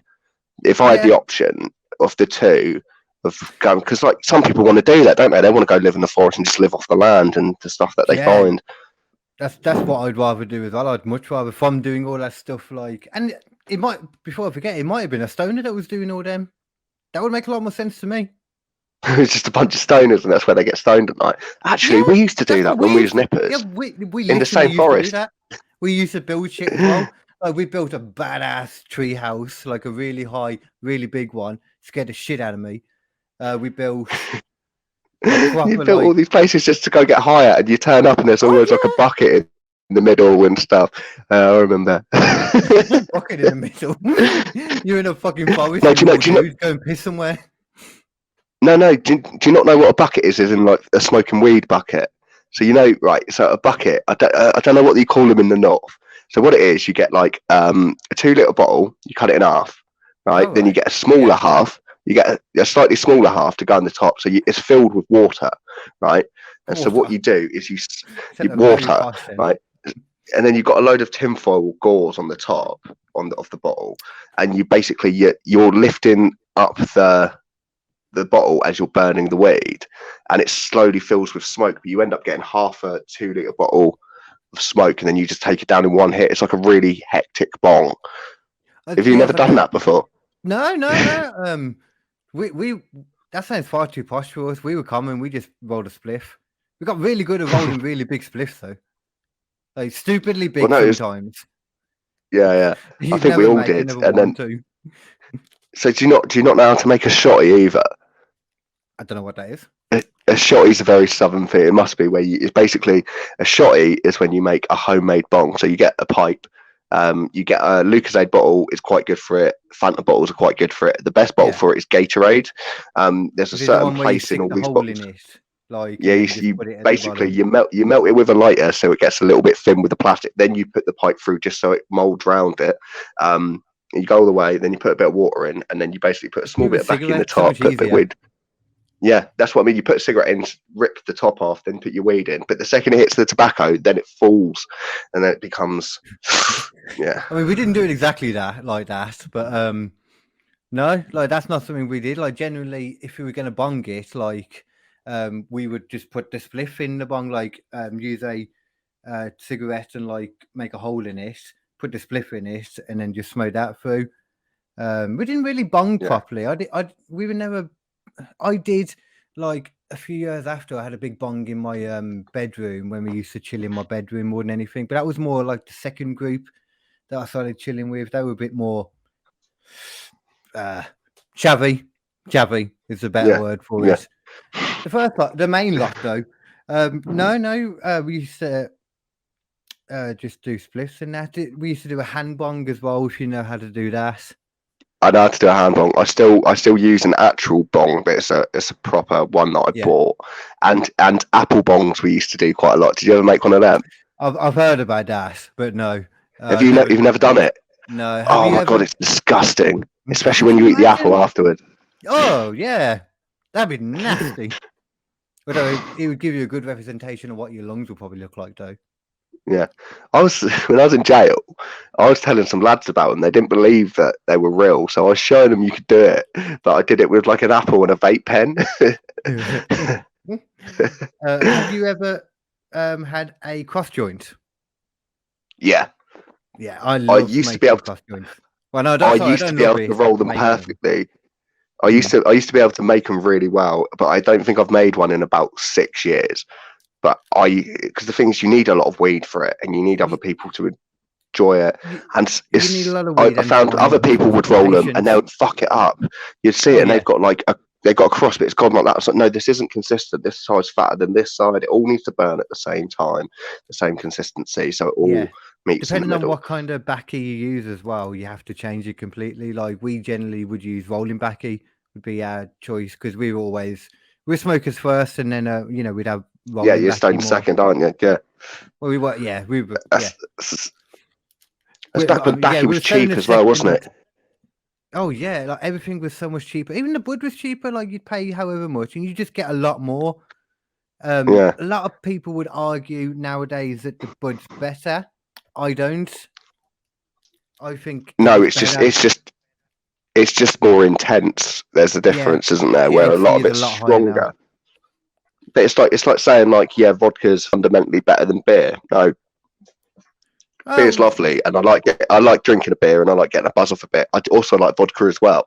Like neither of them are wrong, just because one's a lower percentage than the other. Yeah. I just do you remember EMA in college? Like when people would get EMA like money from the government, and it was £30 a week. And what we used to say is like EMA is emergency marijuana allowance, right? Because you get £30, you spend £25 on an eighth, and then you get £2.50 gets you your backy, and then you get a little bit of munch. I forgot it was that cheap, wasn't it? Like £2.49 or £2.39, something like that. Yeah, something like that. And you get like a boxes like, do you remember boxes of Amber Leaf, and they'll come with like Rizzlers and filters in the box as well. And they're £2.50, or you get a pack of 10 fags. The 3-in-1s, man, they were such a helpful thing. Like, they were perfect for kids going to school. Like, fully. It's probably why they stopped doing them. Bright yellow. I will argue that the colours means nothing, and now the fact that it's so expensive does not steer off kids at all, because kids can get a pack between them. That's no bother. But an adult who hasn't got much money to begin with, trying to buy a 30-gram pack of backy each time for like 13-14 quid, it's a struggle. It's not easy. What bugs me with it now is when they don't have what you want, and they go, "Oh, we don't have that. What do you want instead?" I don't want to look for a load of black boxes and read names. I want to know, like, because you used to be able to tell Lambert and Butler for a mile off. Like, you could tell these brands. Like, Sovereign was really distinguishing. Like, B&H Silver had like the best packets in the world. Like, you were really big fans of them. Like, B&H Silver, those ones I was thinking of. Yeah, the one you push them out the side. They were fancy. You push them out the side. And they did for a little while. They only sold them for about a year. They did B&H Blacks, which were like over. They were fucking foul. They had so much nicotine in them. Like, they were called Blacks because they were literally they were just so strong. And I thought it was, like people who say about Marlboro that they're lung bleeders, and that's why I think B&H Black. They were great. I loved them, but they're just not available anymore. For them. Like the main person I used to know to smoke B&H Silver, my old tutor from college, one of my media tutors, used to be used to do touring in a band and stuff. I can't remember his band's name, but he was like this not big, like really tall Glaswegian guy. Talked exactly how you'd expect, really. I can't do it, but a really strong Glaswegian accent with a nose that just went everywhere because he'd had like an amp fall on his face, for example, when he'd been shot across the stage, and so many injuries that his nose literally had no cartilage left in it. That was just one of many. But he would smoke one of those B&H Silvers, and every time he'd be like, "It's not enough," and just have to pull out another one straight away and smoke all of that. And that generally was never enough either. He just had to go back into smoke then. To teach. Yeah, going back to teaching when you can smoke. I don't know why they got rid of the I understand the putting backy behind the door. I get that. Not having it on a show. But the rest of it's dumb. Like, no one can ever fucking find it either, can they? They can never they never know the cigarette count. They all think that they do. They go, "Oh, it's down on the right," and you go, "No, it's not. It's up on the left." You tend to know where it is more than them because you buy it more. Okay, yeah. But they never know where they are. You just go, "Oh yeah, can I have 30 grams of Amber Leaf?" And they just go, Yeah, they can't even tell from the colour anymore now. It takes forever. It's just bad enough when you get like spirits, like the little bottles from behind the counter. Because I like the little, what used to be, I think they would have been the £3 bottles actually. Now they're like £5 bottles basically. I got one right here. I haven't drank any of it, but what size are these? Yeah, like a 35 centilitre. That would have been, I think, like a £3 bottle back in the day. Yeah, But now it's, as you can see, £5. extortionate. And that's extortionate for what it is. I don't know though. You know, I was just thinking that £5.49 with that much spirit, like that's a decent. You get pretty drunk off that. Trust me, I know. Oh yeah, no, it's a decent amount. You imagine how much that would cost you in a bar. It'd be extortionate. Oh But yeah, it used to be cheaper. Do you remember Freddo's used to be? Everything used to be a little bit cheaper, and we've got to be better about it because we're at that sort of age now where we're allowed.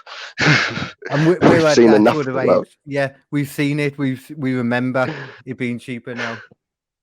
I was explaining, my cousin's about 10 years younger than me, and I was trying to explain to him that we didn't have the internet in school, and he didn't believe me. It's just like, I think like it was a rare thing.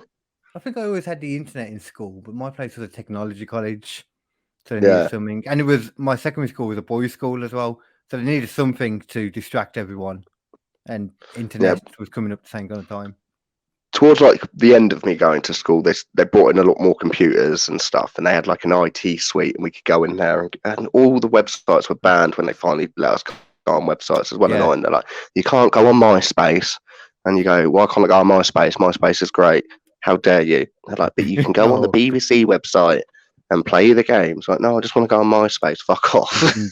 Good old MySpace, man. I was never into that at any point when it was around. I think I joined then my first social network was Bebo, I think. Oh God, I never touched Bebo because I was like, yeah, I remember it. I remember loads of people were on it, and I was like, nah, because I was like proper diehard into MySpace. I gotta stay true to MySpace, man. Tom needs me. Tom needs me, and all these. What the thing was, because there was a lot of artists that got big because of MySpace, because they had like the player. So you'd like bands would make a page. That's how Lily Allen got her start, where she just made a page and like put a load of her tracks up. And like a lot of people, like Example, I think got his start on there. I think Dizzy Rascal, like quite a few people that were sort of big around that sort of time. Yeah. Were just random people that just put stuff online, which has started like you think what people do with SoundCloud now, like. Yeah, it's another format. It will change the game. Yeah, anyone can release music now. Yeah, like streaming music in general is just the normal way of doing it now. It's just how it is. Yeah, like it's just the norm. You think? You think you and me could write an EP tomorrow, like an experimental EP. We could write it, we could record it, and we could upload it tomorrow, and people could listen to it. Might not be very good. Yeah, but we could. No, but we could do all that when like 10 years ago that wasn't an option for like because I've always played a bit of music and stuff. I remember like my mates in bands being like, "Oh, we got to pay to go into a studio to do an EP," and you're like, fucking hell. Recording is extortionately expensive when you get it done properly, though, man. It's too expensive in my opinion. I don't see why. Because for anyone who doesn't know, it's like what kind of prices? I know you're paying normally like couple of hundred kind of thing, but I'm trying to you get like 6 hours normally, something like that, or something like that. Will give you a day for like $250. I think with banners used to do the full day, which isn't a full day. It's like what 8 hours or something. But there was two types I remember, because there was one that the people would tend to go for where they were all basically be a live EP where they're just doing a gig in the studio, live versus multi-track, rather than sitting there and just recording individual bit by track and part and stuff, and then just going over it. It's just like I don't know. I prefer live probably, just because like the amount of gigs I grew up going to and stuff. I like live music. I like raw sounding stuff. You can have more fun. You feel it more when you're together. I understand, especially now more so than anything since doing like all the podcasts and all that more than anything. I get the idea of multi-tracking it, because I get that you can do a lot more with it and all that and edit it all better and stuff. Yeah. But yeah, it's a lot more fun doing it live. That's what we did too. It's a lot more fun. Yeah. But then at the same time, when you look at stuff like Nirvana, right? Like Smells Like Teen Spirit, where that multi-track bit for Hello is one of the most genius things that he could have done. And that song wouldn't be what it was without that. So there's definitely a place for it. Like, because the fact that he multi-layered it, and I think there's even like one of the layers is Dave Grohl, isn't it, or something like that? Like just to I'm trying to even remember which bit you're on about. I'm not too You know, there's great that. with that song and Nirvana in general, really. Oh, I'm a big there's a bit in Smells Like Teen Spirit when he's saying like hello and he goes hello, hello, hello. But it's like it's really hello. it's really echoey because they've recorded it like Okay. 4 different ways with Kurt, and then they've got Dave to do it as well, and they're all just sort of it's more like a it's like a Like a gang gospel vocal. choir sort of. Yeah, it works quite well. I like gang vocals in general in music. Like whenever you're writing a song, like any opportunity to put some gang vocals in, a bit of like a stop and like a dum dum kind of drum beat, you know, like Yeah. for people to sing along to it. It's always great. I used to love it, and then every pop punk band I was listening to at a certain point were just doing gang vocals. They were all getting their mates in the tune. I've been like, yeah, but everyone's doing it. Like 4 Years That's the Strong are problem. doing it. Set Your Goals are doing it. There's no originality. Like everyone's just doing it. Like It's also, I think once things is back around, that's the problem with YouTube. Like Yeah. everyone's just doing it now, which is a great problem to have when something's good and it's Yeah. there for everyone. Like with gang vocals too, I guess, kind of. But like Yeah, the way like TikTok and YouTube is now, where it isn't like anyone comes up with anything original. They just a trend happens and they do their version of the trend. It's like the ice bucket challenge and that. Oh, here's I my hate one. that. When really, but it's like everyone's like, here's my ice bucket challenge. When really, you should have made a new challenge or something. Like that's what I. And it's, especially like the concept of those kind of things always gets lost of what it's actually about, you know. Yeah. Same. Like, I'm not It's saying I don't do it either, but you do. You just think about, as you said, the thing more rather than like. I can't even think what the ice bucket was for. No, that's it was that one which is like initials ALS, something like that. something like that. It's like I think it was like spinal bifida or something. I don't know. I watched Dukes of Hazzard the other day, and that's just jumped into my head. That was such a random segue. No, have you not? There's a bit of Dukes of Hazzard when they're like, "What charity are you representing?" And he just goes, "Bifida. It's one of the bifidas. I think it's spinal bifida." Because he just doesn't know. Are you a film fan then? You into your films and stuff? A bit, yeah. I did film studies at university and stuff, and college and all that. So I'm a bit of a movie buff. I do like my films. I don't really watch as much anymore, but yeah, I do try and watch. If something's banging, I try and watch it. If something looks artistic, I'll try and watch it. Like I watched, what was it the other day? I watched for the first time. It's like 3 billboards outside something Missouri or something like that. 3 billboards outside Missouri. Yeah, I know what you mean. Yeah. Weirdly long title name, but an Oscar film. Yeah, it's phenomenal. It was on Film 4 a little while ago, and I was just like, I've always seen it advertised, and I might as well watch it. And about 5 minutes in, I went, I don't know if I'm going to like this. And then 10 minutes in, I was like, I'll keep on. By the end of it, I was just like, this is fantastic. I need to tell people about this movie. Like it's If you got that feeling get by that the end of it, then you know it's a good film. I've got that with weird films recently though, because I got it with The Suicide Squad, and I hated the first one. But the second one is fantastic.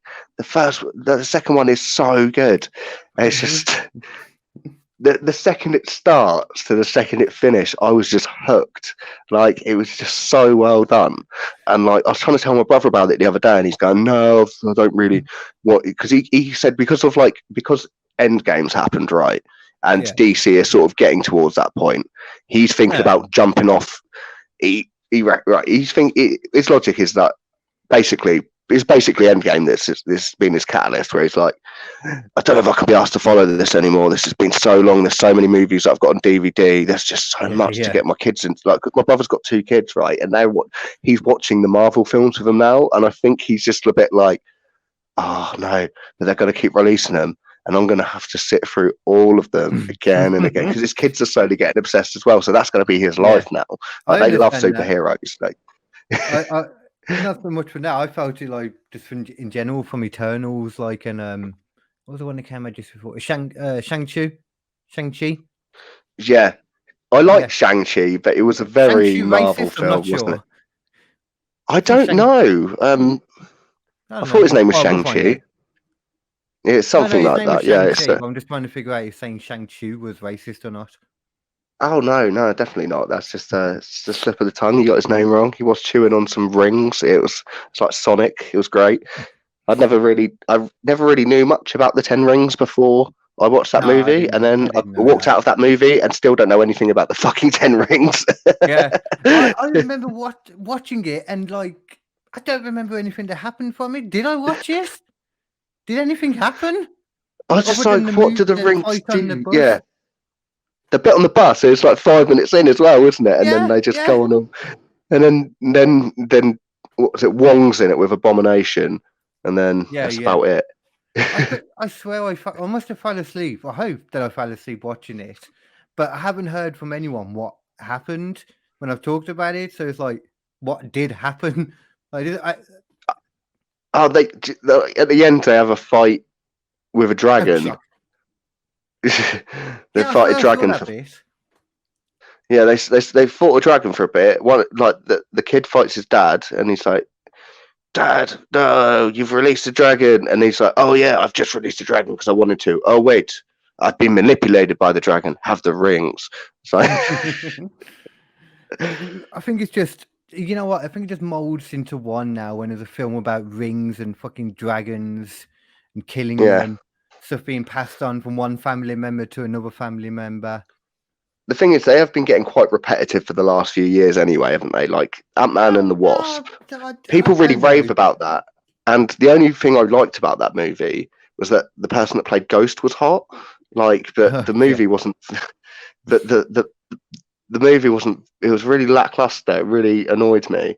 Like yeah, there's a lot of Marvel films that I think aren't as good as people try to make them out to be. yeah. But there's also some that are great. Like I am a big fan. Like Civil War, it's great. One of the Oh, best Civil ones. War's fantastic. Winter Soldier is also one of the best ones. But then the first Captain America I hated personally. But some people love that. Yeah. It's like I love Ragnarok, but the first two fours are dog shit. Yeah. It's really hard to go back and watch them and find Chris Hemsworth likable, but then you watch Ragnarok and you go, "This is the greatest thing that's ever happened." And I think people give Thor a really good time because Loki did so well in the Avengers. He wasn't as good in the first film, but in the Avengers, he really stole it. It's the thing, isn't it? I suppose it's the thing you don't normally get to see is like a actor really getting to know their character. Normally, it's like 1 or 2 films and you're done. This like ongoing and that, and now with the Loki series too. Like Loki is just one of the best. Like it constantly like the show was fantastic as well.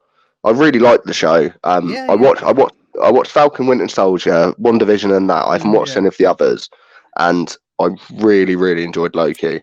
WandaVision had its moments. Yeah, WandaVision was good. Captain America and Falcon and Winter Soldier. Sorry, that I could have gone without that personally. It wasn't that great. See, the best thing I saw about the Captain America and Winter Soldier, or Falcon and Winter Soldier, was, you know, there's that one where they go back to like Falcon's like own place, whatever, and helping his sister out with that boat. Yeah. And I saw a comment on a video about it, and the comment was just like, "In this episode, the pair build a boat and repair a friendship," and I just really lost my shit. Something so cheesy. Kind of ship is friendship. The Norm Macdonald joke. Rest in peace, Mr. Norm Macdonald. I love him. Oh, bless him. It was so funny. When I say that now, he can't. You don't get a lot of comedians. Yeah, you don't get a lot of comedians like him anymore, do you? Like, no, he's a true comedian, man. Proper comedian at heart. Like a lot of people that knew him really well, like were good friends of him, were talking about it after that. None of them knew that he had cancer. He kept it quiet from everyone, and they were saying that was basically like the last joke from him. Like that's a very Norm thing to do. He would find it funny that none of them knew, and then he just died without them knowing. Yeah, I can imagine that. Fucking do like a 12-minute joke about a moth. Even like his voice. Like just his voice is funny. There's just certain things that like only he can say will be funny because he says it in his voice. Yeah, you know, one of them comments you say nothing just crazy. It's hilarious. Like I think it was just does it with a facial expression. The Bob Saget roast, like when he went up there and they told him before the roast, they were like they said to him, or someone said to him, you know, be as vicious as possible don't tell. Be as unexpectedly vicious as you can. Be shocking. That's what they said. And he went up and he thought, "What's the most shocking thing I can do?" Like, I know. I say a lot of old jokes that are actually kind of nice, really minor. Like, I think he called him. Said, "Your face looks like a cauliflower," and just loads of really old random shit. It was so good. The people like that are a rare breed as well, where they're just so naturally funny that they don't even need to write material. Like, I saw a thing about Billy Connolly the other day, and Billy Connolly is like very similar, where like doesn't really have anything. Everything he says, because he's so charming and so happy, and the way his voice, because he's got that lovely Scottish voice and stuff. Everything he says, you just find funny because he's just having such a good time telling you. Like, he's just enjoying telling a story. You just go, yeah, and you automatically engage with everything he says. Yeah. Like, that kind of stuff is, to me, seems really hard to do. Like, if you can do it, like, just go on stage and just talk. That's a really cool thing to get good at. I imagine you have to get used to bombing a lot, though, because not everywhere is going to be cool with that until you get a following. Until you sort of perfect it. Yeah, and you get the following and you get that level of trust as well after a certain point. Yeah. Because there's the other thing I've noticed, one thing that happens with me sometimes, where I go up and I know I'm quite well spoken and I'm quite confident when I'm on stage. And so, and if I've got like a solid bit, I'll go up and like, I've had it, people have come up to me before and they just go, "Oh, when you first went up, we thought, who the fuck does this guy think he is?" Like, because I look like I'm arrogant, or like the way I talk, like introduce myself, like, "You're all right, guys." It's like, and really, you're supposed to like act a bit nervous in front of them and be like, "Oh, it's a real honor to be here." And like, no, mate, I'm confident. I like standing in a pub garden and being the funniest fucking bloke there. So why can't I do it in front of a load of comedians? Like, yeah, this is. I've always said, like, myself, like, I'm like full of like all the things that you're supposed to be full of, like in comedy, like they say, like the anxieties of being nervous. I get very nervous before and stuff, but I've always got this little bit of like pure confidence, like in the center, like around that. And there's nothing wrong with being really confident as long as you can let yourself be nervous when you need to be. I think something like what do they say? It's that line of Game of Thrones, isn't it? There's a line of Game of Thrones when Theon's talking to Rob, and he's like, "Are you nervous?" And he's like, "Yeah." He's like, "Good. It means you're not stupid," which is exactly the same with comedy, isn't it? Because like realistically, going up in front of a room full of strangers and just going, "This is me. This is what I did with my week," is really, really strange. The whole thing of what we do in general, isn't it? Like, it's fucking bizarre. Like, I'm pretty sure I'm pretty sure like in like Roman times and stuff, that people like that did comedy were treated lower class than sex workers. Like, it was like a really shameful thing in the family for people to do. Like, I'm going to become a comedian. Now, like, what you doing? Nothing with your life? You're just going to tell jokes and get drunk in the street? But now people clap us. Well, we get our first share of hate coming up, and even when you're popular, like you were talking about getting punched by a comedian, by someone, for example. Was that you? That was you, wasn't it? Yeah, that was me. Yeah, it was me. I did get punched for making a joke once. But like even like stuff like Jimmy Carr getting cancelled at the moment and stuff just because he said something about. That. I mean, the thing he said, which we'll definitely say in a minute. Already talked about it on the last Killed Me Comedy podcast with Nathan. It was tame for Jimmy Carr. Like, that's pretty tame for him. I've heard him say worse stuff than that. But at the same time, it's Jimmy Carr. Like, that's exactly what he does. Yeah, but the thing is as well, if you break that bit down to a premise, right? Because when you're a comedian, you can, right? You can just go, what was he? What was the point? What was he trying to say? And essentially, if you broke that down, well, what was the only point he's making, it was about not everything that the Nazis did was bad. Yeah, not everything that the Nazis did was bad. And he's talking about some of the good stuff that they did. Want to be the one to be able to say it. I'll let you go on. No, go on, mate. Do it. Okay. People always talk about the Jewish people that were killed by the Nazis, but they never talk about the thousands of what was it again? Gypsies. The thousands of gypsies that were killed at the same time. People never like to bring up the positives, is all. It's Yeah. great. It's a great joke. It's a really good joke, but it's like, I think if you break it down, it comes down to like history is won by the victors. Like, is written by the victors. That's like quite a generic thing to say, isn't it? Like, it's pretty broad, but yeah. I don't think that fits with that though. Anyway, I don't. That saying doesn't work with that, does it? I don't know. I thought they kind of no. Yeah, you're true. Yeah, because I mean, either way, they still lost. Like, everyone involved in that, the Nazis and both sides, they all lost. No one won. Yeah. The Americans. No, nobody was a winner then, weren't they? As well. The Americans. I don't think they necessarily won. They just sort of turned up and poached. What people don't understand is that the Americans turned up and they just poached all the scientists. They just went, you've lost the war, but you was quite good at making nuclear weapons. So why don't you come do it to a country that's not been demolished? Yeah. So this is a tiny microphone. You can find me on Callum Prior Comedy on all socials. I'm just plugging myself because I'm a legend. How about that? I had to go turn a fire down. Yeah. Turn a fire down? Turn a fire down, which is ironically what they should have done in the Holocaust, what they needed to do. Just burn less of them. Just let a couple out. Just use less gas. Well, that would have been really inefficient, to be fair, actually, if they'd used less gas, I suppose. I was watching a documentary the other day about how they actually did it, and they were going around like Auschwitz and stuff, and like showing like the actual chambers. They were, I know it's quite obvious they'd be like dark looking places, but they're like just really, it's just not what you expect them to look like. Well, personally, anyway, I didn't. They're like big stone. No, that's like giant warehouse-looking rooms with like square openings at the top, and the gas gets pumped through there. Some of the stuff about it's quite fascinating, isn't it? I saw a little documentary a while ago, and it was talking about how there was this place in the Alps that was just smuggling refugees either way into and out of Germany. The Germans would have to do if they were like leaving, and there was like Nazi commanders that were trying to like flee the war towards the end.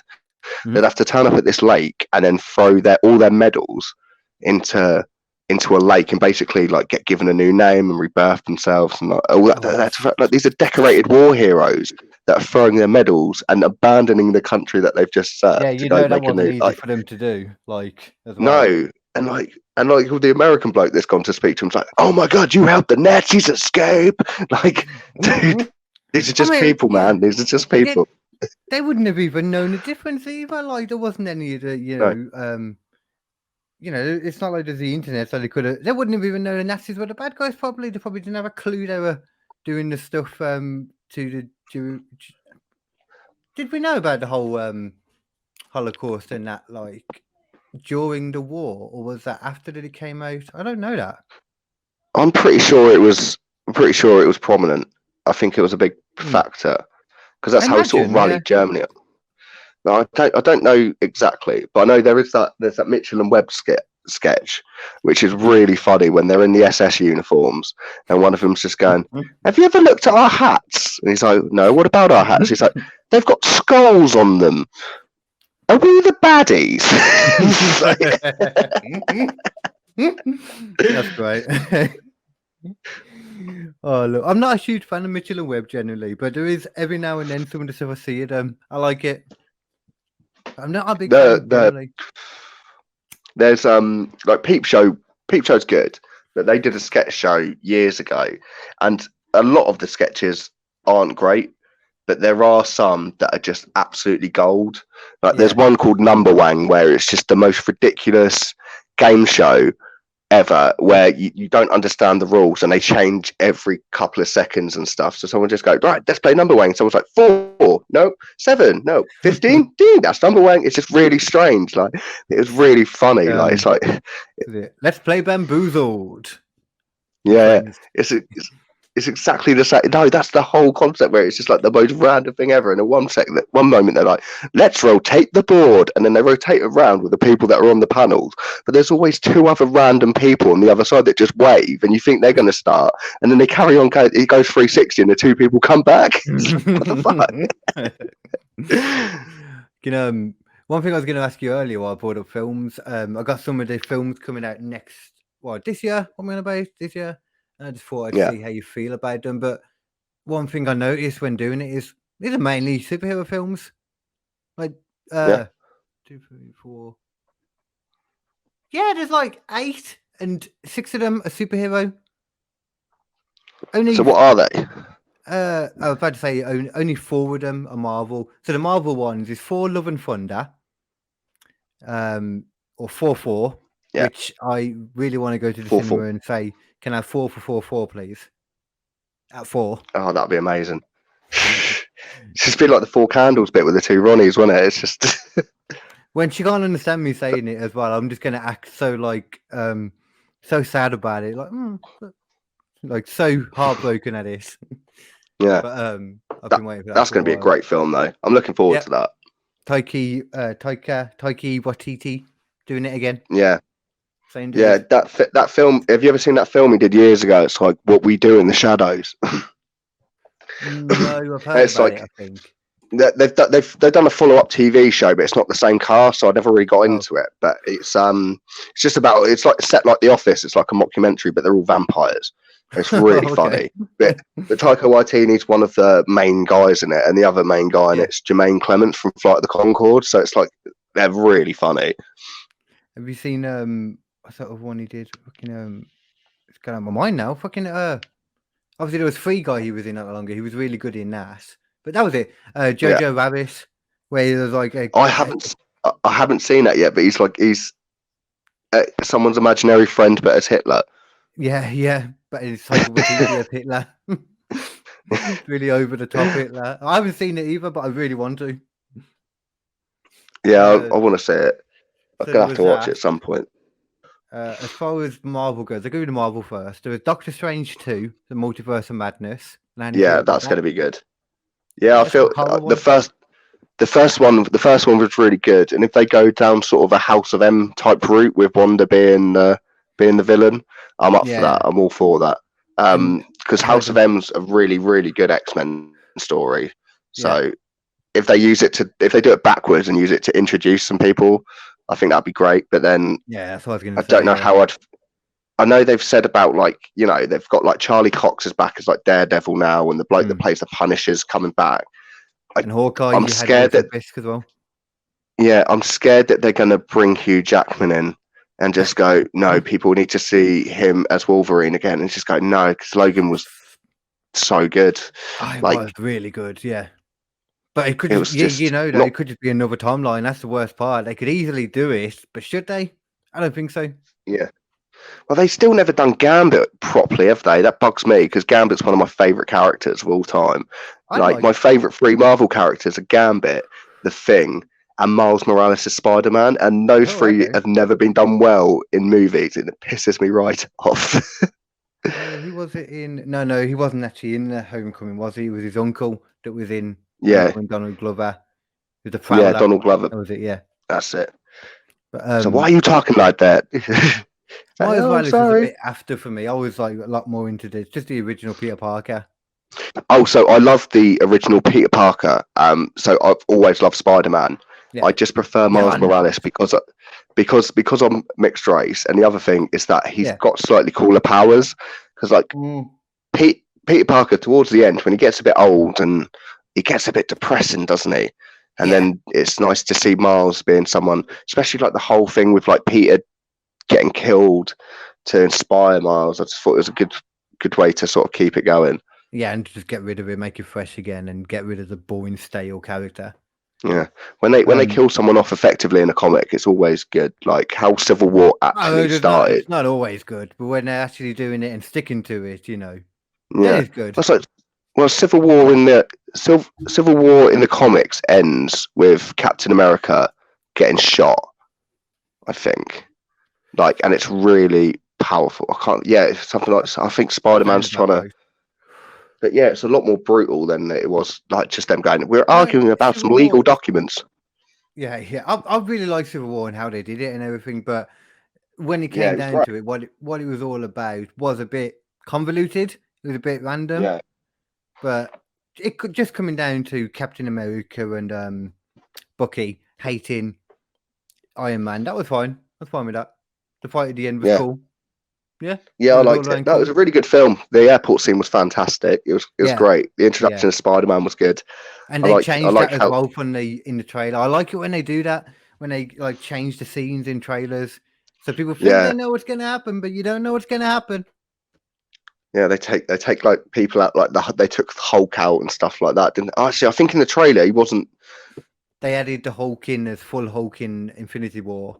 But Yeah, obviously in and Infinity War he was there at the beginning, got owned by Thanos, and never popped out again. yeah, just a bit And scared then- of him on it, but yeah, but that was Okay, good. man. So what else have we got? We got them two. I haven't seen Eternals yet. I don't know if I want to. I've watched some of it. Apparently it didn't do very well, so they might not even be sticking too much with it anyway. Yeah, So because I went to watch it and I saw it was quite long, and I was like, yeah. And I was a big Game of Thrones fan, so it's going to be weird to see Yeah. two actors from Game of Thrones Yeah. in Exactly like. how I felt. The two of them being in there together, it's like you really should have split these up. It would have been a bit different if they'd got like, you know, Kit Harington and the bloke that played Jamie Lannister. But like they had a lot of scenes together and they were brothers, and like there's a lot more I mean, kinship with them. Yeah, they didn't have too many scenes together, but you have to think about that to realize that though they were very linked. Like they were literally brothers, like you said. Doesn't matter that they were like proper brothers; they were very linked. And like their story sort of like their stories intertwined, don't they? Because the whole thing with Rob is to set up towards John at the end. Yeah, and John at the beginning sort of sets off because you think it's going to be John, and then it ends up being Rob, and you're like, oh, Rob's going to take the crown, and then he doesn't. Yeah, because there's three brothers. One there was John, Rob, wasn't there another one? There's older John. One, I mean, or is it just them two are the older ones? There's them two that the old ones. And you got Theon as well, who's not. Yeah, Theon's just not related to him. But I got confused when I first watched the show. I thought that Theon was one of their brothers. I got confused, and there was like a bloke called like Jury or something like that, was just like really like cushy with Ned Stark, and he was in a lot of scenes, and he went to King's Landing with him, and I thought he looked a bit like Kit Harington, and I thought there was like loads of brothers, and I got really confused, and it wasn't. It was just some bloke. I don't even know who you're on about. Like when you say that Jury, he's in the first couple of episodes. He's like Ned Stark's right hand man that gets like murdered. You know, the one that gets the thing through the eye. Yeah. Yeah, that's the thing with that program. Like you learn that very quickly, and it like there's certain people that are gonna survive probably till a certain point, till that last series anyway. Yeah. But most people could just be killed in an instant. It was I binged a lot of that show. I didn't get into it until it was probably on like it was 6 seasons altogether, wasn't there? Yeah. Yeah, I think I got into No, it was 8. There was 8, I think. Oh fucking hell, okay. Yeah, I got into it when Series 2 came. I got into it when Series 2 came out, and then ended up reading all the books and all that. I got obsessed with it.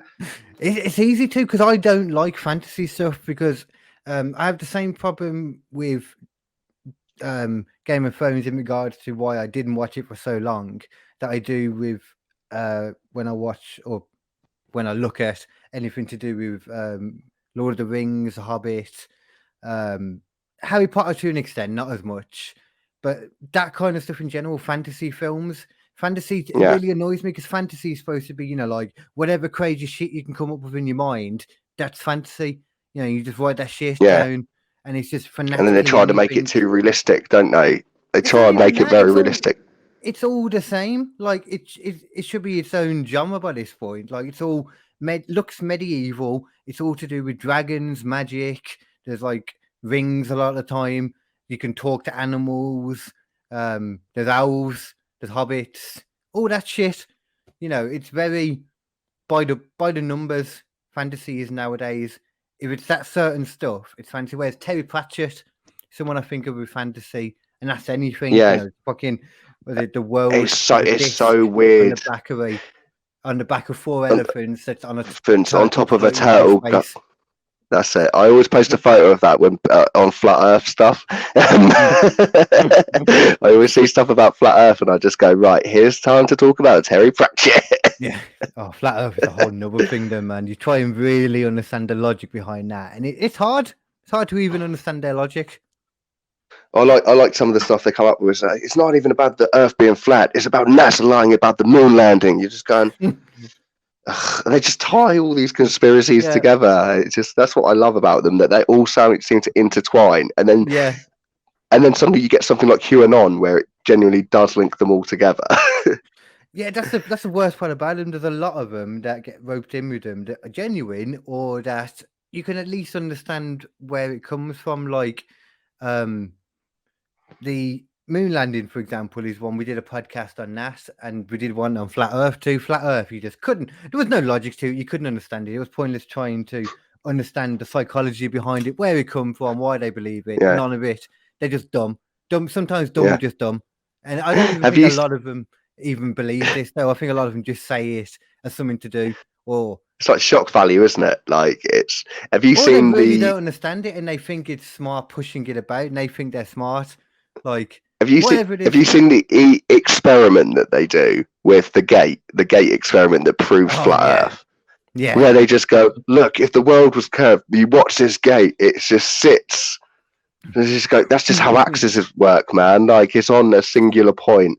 Like it's got one rotational point. It can go for fucking hell. Like it's just basic science.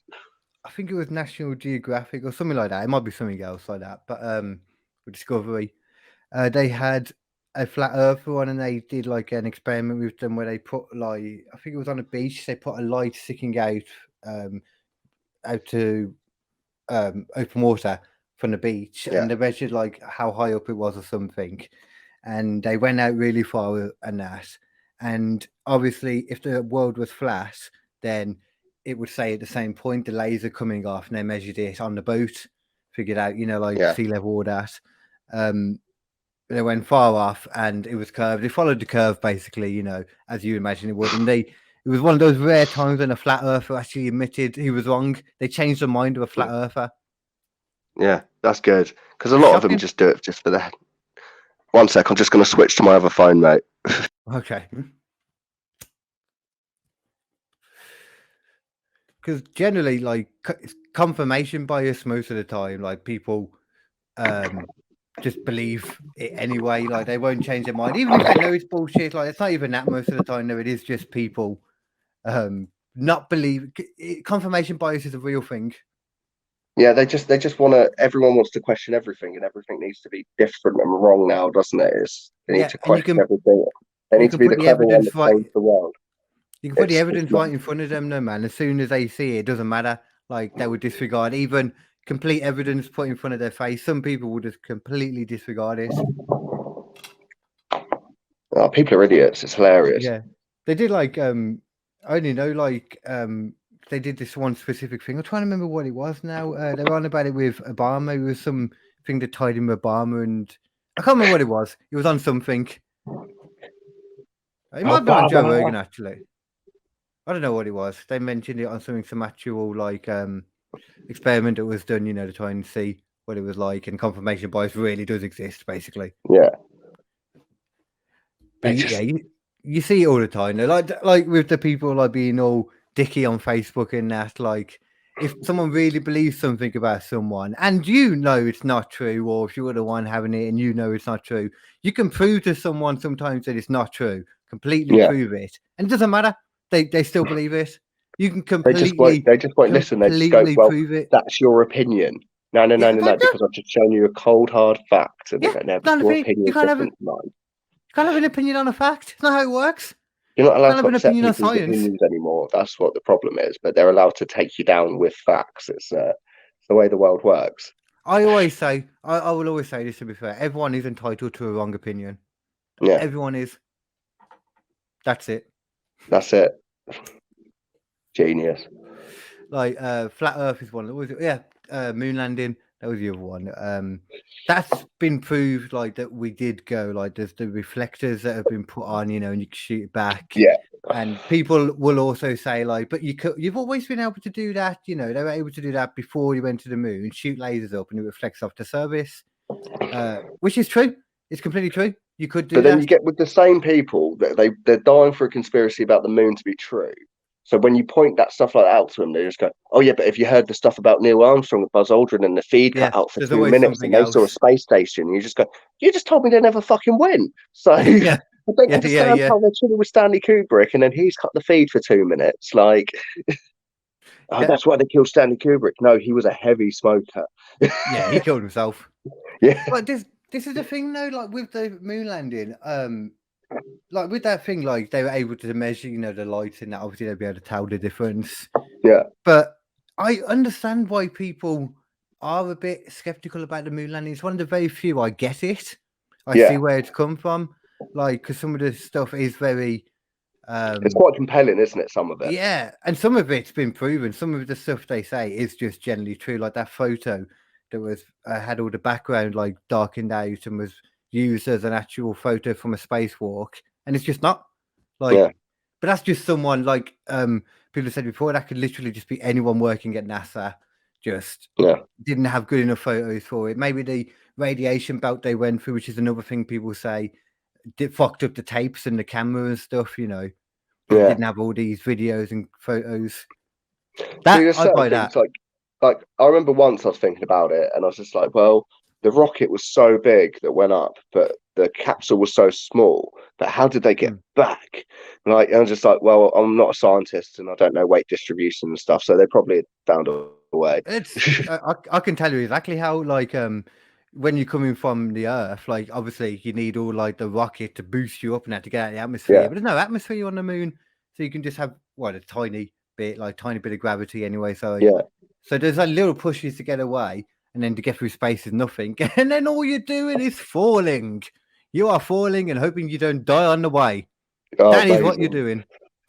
People think like how they say this as well, where they say how was there such technology back in the 70s or the 70s, 60s, whatever the fuck it was.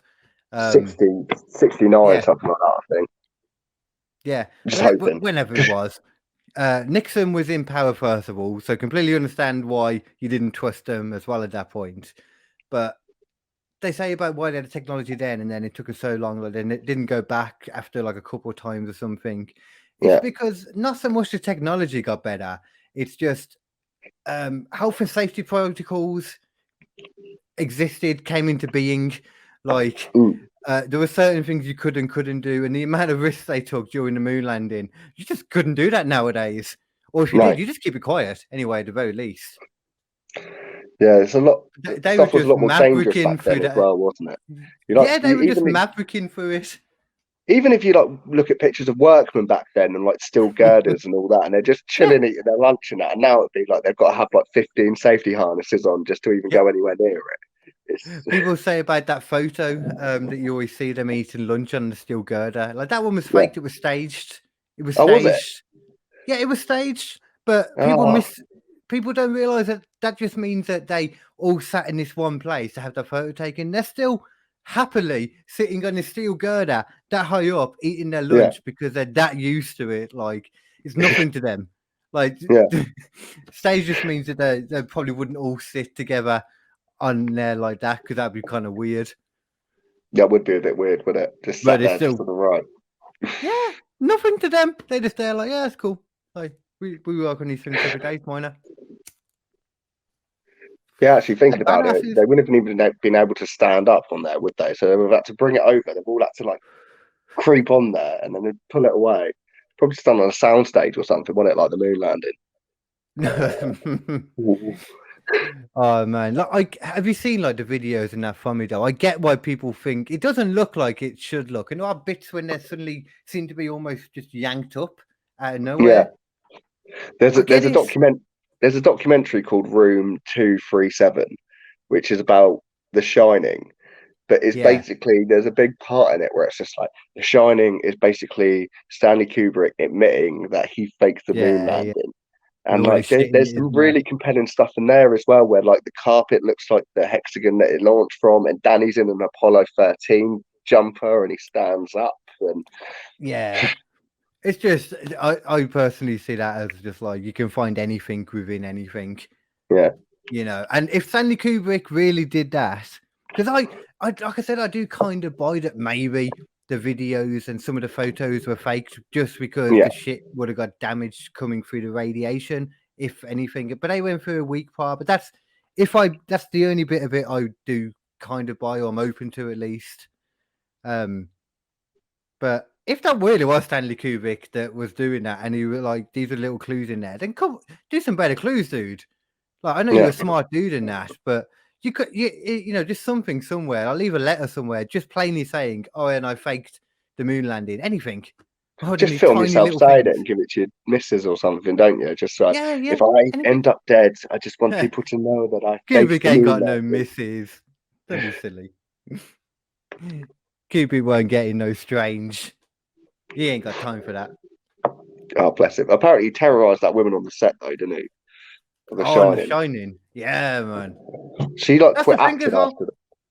Mate, you know what? Maybe Stanley Kubrick did do the moon landing and all that and filmed it, and that's exactly why in that press conference after, Neil Armstrong and that look like they're devastated and really scared or sad about something. It's He's just been abusing him like he did to that woman. Yeah. He was just training himself. He's like, I've got to make it look like they've been to the moon. I'll train with this woman. He's just abusing her and keeping her up. The woman was after, like, this was, pre-Shining, the moon landing would have been. So this was before he realised how to reel it in, how much he could do. Like, the Shining was, after the moon landing, he already figured out what was too far with the astronauts. He was like, I broke them. I need to rein it in a little bit more for this lady on the Shining. Rein it in a little bit, which is why she survived. One of the astronauts compared it to a horror movie, so I might as well just make a horror movie. Like, yeah. I see the timeline. It makes sense to me. And I mean, all she had to deal with was hair falling out and stuff. There's minor. There's nothing. Yeah, and him just randomly. He's pretty much just acting like the villain from the film, but just as Stanley. He's like, "Here's Stanley," and she's like, "Oh, fuck's sake, I just want to sleep." Oh man, he was getting Jack Nicholson to do it too as well. He got like all the cast and the crew and that to not talk to her and that, didn't he? Like all little things like that and be dicks to her. I do it to loads of little shit and that's like. But the one thing I will say is her performance in that film is fantastic. Yeah. That's a performance, just letting the camera roll, I think. Yeah, just she's just like, just let me out. There's a lot of bits in that. Creepy as well. Yeah, I don't know what happened to the kid. I don't know, probably drug overdose. That was really mean to say, actually, wasn't it? Probably drugs of some kind. I don't mean that they necessarily died, Well, all child stars drug overdoses at some point, don't they? Like, exactly. It's just the nature of it. Yeah. A lot of people don't even realise I guarantee I'll probably overdose before and don't even realise it. I think a lot of child actors are on stuff anyway, though. I think a lot of them are pumped with like Valiums and Xanax, and because they're all supposedly perky and happy and welcome to the Disney Channel. Like, mate, fuck off. No one's that switched on all the time. That's the thing, though. Yeah, they'd need something to pump them up and something to. Well, they wouldn't care about bringing them down. They'd probably need what they do is like all the fish and the seals and stuff, like the Sea Life Centre, where they just drug them all up. Oh, they're happy for like the public. That's just probably what they do with all like the child actors at Disney. Just like, have a Valium, Cocoa Pops, and then just... you might agree with me with this, like when you heard about like in the aquariums and that, like how sad it was that the whales were being drugged up and stuff, and the seals, like you said, like they get free drugs. I'm envious of that. They're just chilling, swimming around, performing, getting drugs. They're basically living a comedian or rock star life. It's exactly what they're doing. Yeah, all the stuff there are on ketamine. It's like, oh, free ketamine? They're just basically like a comic or a singer having a residency at Las Vegas. They don't even have to go out and tour. They stay in the same place, just chill, go and perform in front of people, get high constantly. That's a life, man, that is. Yeah, no, you don't get this freedom and all this stuff. But, freedom's overrated. Hobos have freedom. They're getting drugged up. Although, have you ever seen Blackfish? Like, some of those whales are savage. Like, there's a couple of orca whales that have, like, killed a couple of people. Oh, yeah, there's loads. But they're, like, really intelligent. So there's one where, like, it just grabs one of his trainers, like, by the foot, and he just keeps pulling him down the water. They're just letting him go, and they're just toying with him, like. Yeah. One of them bit a guy's dick off and then paraded him. Jesus. So yeah, it's like some hippie. They think he was A on lot drugs of or smart something. animals do that, though, don't they? They go for the dick. Yeah, they think this bloke. He's like some hippie or whatever, and they just thought he was on drugs. But like he broke in the middle of the night, and they found all his clothes like folded up in like a pile in like his driver's license stuff, like on the side of the tank. So obviously the whale's not done that, right? Well, I hope not. And when they came in the morning, the bloke was bollock naked with his dick bitten off, and the whale just had him on his back and he was parading him around like he was riding him. Oh, was he dead then? Yeah, he was definitely dead. Oh, at least you are good. I'm glad No, for but him. like, the whale was like, "Look what I've done," and like showing the bloke off. Yeah. Like, I'm a Oh, that's killer. quite. Yeah, I never thought about it like that. Yeah, that's quite horrific, actually. Quite a savage thing. Like, yeah, I could do this to all of you. Like, Oh, you get evil people, so it makes sense to me. You'd get some evil. Like once an animal this is the mess of thing. When an animal gets to the point when they're really smart, they become kind of evil, like chimps. yeah, They are seen as smarter, like a lot of them, because they can feel complex emotions, like jealousy, for example. It's seen as more of a complex thing, and that jealousy also led them to ripping off some guy's fingers, eyes, and dick. I think it was as well, because he gave one of the monkeys a birthday cake, and they didn't give that monkey a birthday cake, and he left the cage open. He was like, "I want some birthday cake. You're not giving me birthday cake, so I'm going to rip your fingers, eyes, and dick off."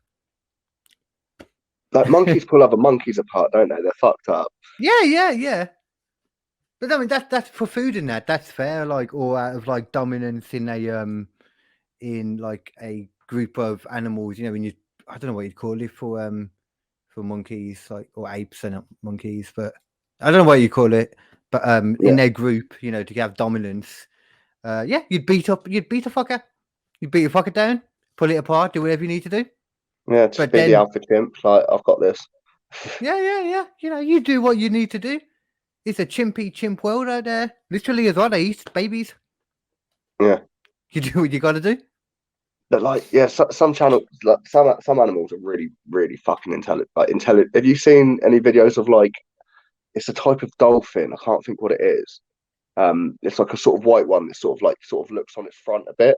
But like there's loads of videos of people like dropped iPhones accidentally in the water, and it's brought it up to the person. Oh wow! They weren't.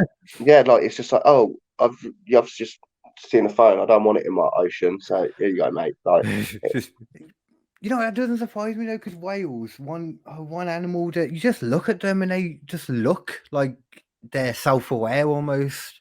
Like, I would not be surprised to find out that whales are so smart that they are actually sentient, like they're actually aware of their existence and that. yeah, right. No, I wouldn't be surprised about that at all either, because they're definitely intelligent. Like when there was this thing about the orca whales, it was showing that like how they hunt and how intelligent they are and stuff like that. And like they're just some of the stuff they do. It's just the only ones that have killed people in captivity are all descendants of one whale that got captured a long time ago. And this whale, the original whale, had psychosis. So okay. That's what the documentary Blackfish says. It just said this whale had psychosis, and like all the descendants of this whale has now got a mental health issue. That's why they've been killing people, because they accidentally got one with it. Oh, that's so crazy. I mean, it makes sense. That's the weirdest part. Like, I understand the logic there. If they're that smart, but does it make sense actually that mental issues aren't always hereditary? Like, not ones that are done to you anyway. You know. No, yeah, like PTSD and stuff like that. Yeah. But there is. I think psychosis is hereditary. Oh yeah, sure, if it was just going to do some. Yeah, it could be anyway. Yeah. But it's just fucking weird. Like there was 3 whales in one tank they showed in this documentary. They killed one of the trainers, but they didn't kill any of the whales, right? Because all the eyewitnesses disagreed on which whale did it. Jesus. And they're worth too much money, so they couldn't kill 2 of them. They're just like, was it? Like, there was 3 whales in there. Like, which one was it? They've already lost one. Yeah. Oh, actually, I thought it might have been that one, because all of them were swimming around in this small tank. Oh, that's so. If done on purpose, for example, that would be so smart. Like, you never know. What a way for them to just like get away with like the whales killing people. It's like, just blame it on the other whale. Yeah, well, I didn't mean that. I just meant they purposely swarmed around it, and like no one saw who Yeah. got the kill shot because they knew the Oh witnesses yeah. wouldn't be able to Just like, pick yeah, out, they can't wouldn't take be able all to of us finger the down. right one. Yeah. They can only take one at a time. You can't do everyone. Even though you Yeah. can, but you They need to know definitely who does can. the They're killing. massive, aren't they? They're fucking Yeah. hell. Oh yeah. But I mean, like I'm talking like with people. People Yeah. like you can't. You can't do a group for murder if you don't know who did the kill shot, but you can do a group for like GBH, for example. So at the very least, these whales should have been done for GBH. I Yeah. think. Well, they moved one of them to a different park, and then he killed multiple people. So it's obviously that one. They never know. He might have just saw. Maybe just saw one of the others do it. Now he's on his own. He's Yeah, like, I've he's got just to like, do what this is my learned Brosif behaviour did. from my old place, from my old home. Yeah. My upbringing was awful. Yeah. No, they were just like one of their families of psychopaths, Yeah, and they all learn from each other. But I don't think it was that one because he got caught. that is Whereas true. we've already Yeah, learned that the the other one who one had killed put that this on his first one. plan, and he's the one that got Yep. blamed for it. So he's not the Exactly. smartest whale out there, is he? Nope. I think it was definitely one of the other ones. We'll find out, like in a couple of years, that there's been systematic animal killings at all these different zoos, and I'll suddenly realise it matches. There's all the zoos that one whale's been to. We'll have him. We have him. We'll have him. You know what it'd be called? We can finally spin it on him. You know what it'd be called? What it'd be called? What would it be called? Jack the Flipper.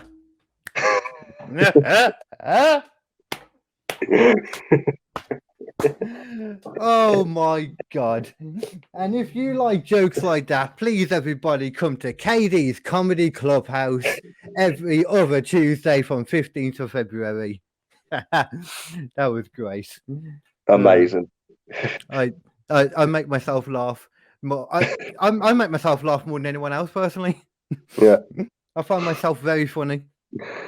Yeah, I'm quite similar. Someone told me when I first started doing comedy that I need to stop laughing at my own jokes on stage. No. Never. But when you're just saying something so funny that you can't even get it out, and people just automatically they engage and they get excited. It's just. I mean, that's so one of fun. the things as well. Like, on a 10-minute set, like that kind of thing. That one's kind of bad. Like, only if you're doing it a lot, like when you can't get it out, because you're laughing about it, but it's hard not to. But if you're just doing it the once, like later on as well, it adds. If anything, it's a good thing to purposely do. Yeah. You just build up that joke more, like before you say it, and it feels more natural as well. Like, do you ever think about little things to do on stage to make it feel natural, things like that? So I had this conversation with someone else today actually, because they'd seen a bit that I'd done, and they asked me. It was like a 1.5 minute video of like a bit I was doing, and he asked me if I had it written down so he could look at it, just to see if he could like add something to it. And what I showed him was this, right? It's like 3 lines, but it's like so like all I had was just like, I dropped my soap in the shower and nobody tried to fuck me, which is a pretty humbling experience. That's the joke I wrote, right? It's about jail. But when I went up, I went on for about 2 minutes talking about this. And I got loads of stuff. I've had stuff out on stage a lot easier. I go on with like a basic. I've done some of my best writing on stage sort of off the cuff accidentally. Yeah. Like you say something, you just go, oh, I'm keeping that. That's staying in. Or it's not. But a lot of the natural moments are some of the best bits, man. Not even when it's like a joke. Sometimes just some of your reactions, like something goes down really well, and then you just purposely try and create a situation where that can happen again. Yeah, it's funny. There's certain things like I've noticed people will laugh at when like if like I've done it where I'll start ranting about something and nobody starts laughing when I think they're going to laugh, and just go, there's no joke attached to that. I'm just annoyed, and people are thinking that's the joke, but really you're just like, no, what I was saying bombed. That's a perfect example of I don't use exactly that, that one. This is also the thing, like parallel thinking is a genuine thing. Like people always say, oh, you're nicking my bit. Like I think it's quite egotistical for people to think that they're the first ones to ever come up with this. Like with most things, like generally thinking, Generally speaking, sorry, most things have been done already. Everything's been done in some Yeah. manner, in some way. Nothing's There's a completely comedian original. down here in Portsmouth. I'm not going to say who it is, but for As the long as last you're not couple of aware years, of it, anyway, is what I was going to say. Like, as long as you're not aware of it, yeah, that's all I go by. that's it. But yeah, there's a comic down here that's been angry for about 4 years with Joe Rogan because he thinks Joe Rogan stole one of his bits. Oh, right. And it's just like, not being funny, like and like when he first said it to me, this was like 3-4 years ago when he first said it to me, and I thought he was joking. He's like, "Oh, Joe Rogan stole one of my Like you bits." would, yeah. And I was like, "Where did you do the bit?" And he's like, "Oh, I did it in the Dolphin." I was like, "But there's only ever like, I don't know, comedians and 5 audience members at that show, so I don't understand how Yeah. someone from the south of England has managed to get it to Joe Rogan, and he's managed to get it on a special 3 weeks later." Oh, yeah. I was literally going to ask, like, I was going to say that surely, like, he's got a story about Joe Rogan popping up at a comedy club that he went to in America or something, while he was on holiday. But no, nothing then. Like nothing. And the guy has been to America and gigged in like New York and stuff and did a few opens and stuff. So it's not like he's met Joe Rogan or anything like that. It was just it wasn't even word for word. Like it was just a similar premise. Like I bet he didn't even have that bit when he went as well. That's the I know. thing. I think it's I just bet that's the case. I think more of it was just like I think he'd come up with a bit and saw that Joe Rogan did a similar bit and was just like, oh yeah, I've done a bit. I'm basically a legend because I've written a bit as good as Joe Rogan, but it's not the same. If I did your bits and you did mine, they would not go down well if we did each other's material. It's all about the person, isn't it, and how they perform it. And yeah, and as like I was saying earlier, in the structure too. The structure is very important. Like when it comes to like especially like parallel thinking, something that you feel like might have been done before.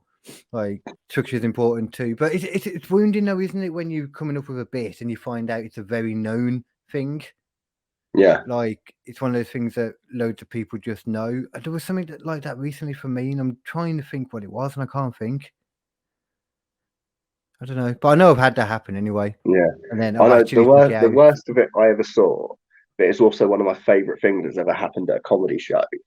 Yeah, this was about 3-4 years ago, and there was a comedian on. I'm not going to name them because they're still on the circuit, and they've stopped ripping people off, and they've written jokes, and they're actually getting better. Yeah.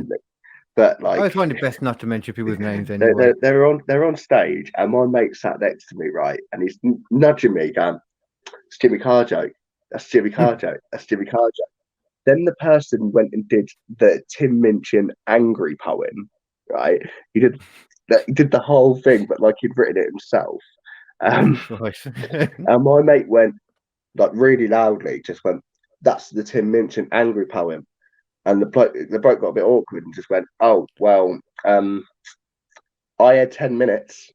I'm not leaving till my time's up, and I'm not going through the rest of my set. It's your own time you've wasted." You just stood there in silence for 2.5 minutes, like, or however long we had left. I love that. I'm not going to give you the rest of my material because you're pointing out that I stole this material. So fuck you. Yeah, but I'm still enjoying the stage time. This is my time, so this is what I have written. I'm just going to stand here. You're just gonna, oh, that's great. The logic of that. Oh, it's so funny. Like, oh man, that's a whole nother level. Like I've seen some crazy stuff on stage. Like I saw like a woman effectively what it seemed like have a breakdown on stage.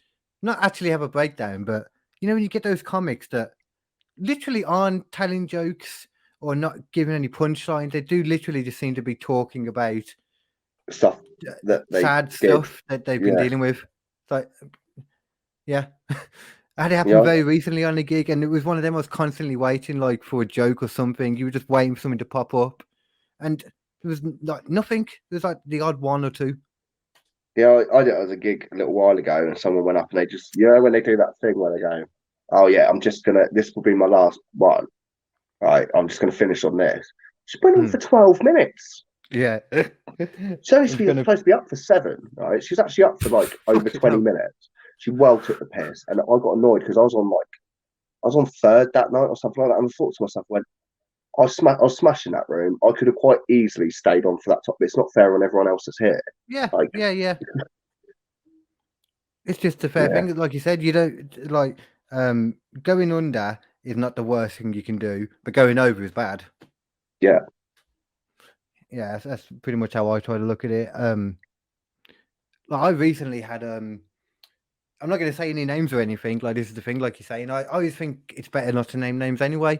But Yeah. apparently, I've gone around naming one person and bad mouthing them to half of the Midlands comedy circuit, which is, to be honest, a bit of a compliment that I think that I have that much swing, to write someone off half the Midland comedy circuit. The Midlands just go, yes, right, we're going to follow KD. He is our commander in chief in all situations. What he says goes. Follow him. He represents Coventry. Although I do know there is a comedian down in Brighton that genuinely thinks that they speak for Brighton, and it's so funny because it just really makes me laugh when you start getting messages from his minions and that, and it's just like, and they all go, I'm not going to tell you who it's come from. So I know who it's come from. I don't care. Like, he's a dick. It's fine. He doesn't know that I know who he's up against in South Coast Comedian of the Year, and I'm going to try and rig the gig and just take as many of my friends, because it's audience vote, and take as many as my friends go, and just get someone terrible put through, and then go up to him afterwards and go, you just lost to that person. That must be pretty humiliating. Yeah, man, if you could get that together, that'd be a lot of work, but yeah. It's more of a concept I've got in my head. I don't think I'll actually do it. No. But you can dream about that. I think the ticket's like £8. Like, if you've got to pay other people's tickets, it's just not. Not worth it. And if you know that like the room might not get filled up or something, all you're doing then is filling up his room. That's all you're doing. Putting cash in his pocket, baby. Like this person I was on about, like, it's kind of like that too with their city. Well, pretty much like it, to be fair. I was just trying not to make it obvious, but about like I did one of his gigs and I was saying about going over and that, like, I know. Oh no, I'm not going to go into it again. Actually, forget it.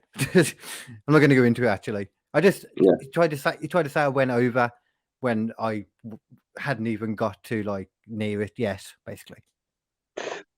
I hate people that do that. They just start kicking off for no reason, don't they? It's just like, I think a lot of it's come down to people being shitty people. Like, a lot of comedians are really, I mean, really self-righteous, and I don't understand it. Because they're few and far between, at least. Though they're not everywhere, but they do exist.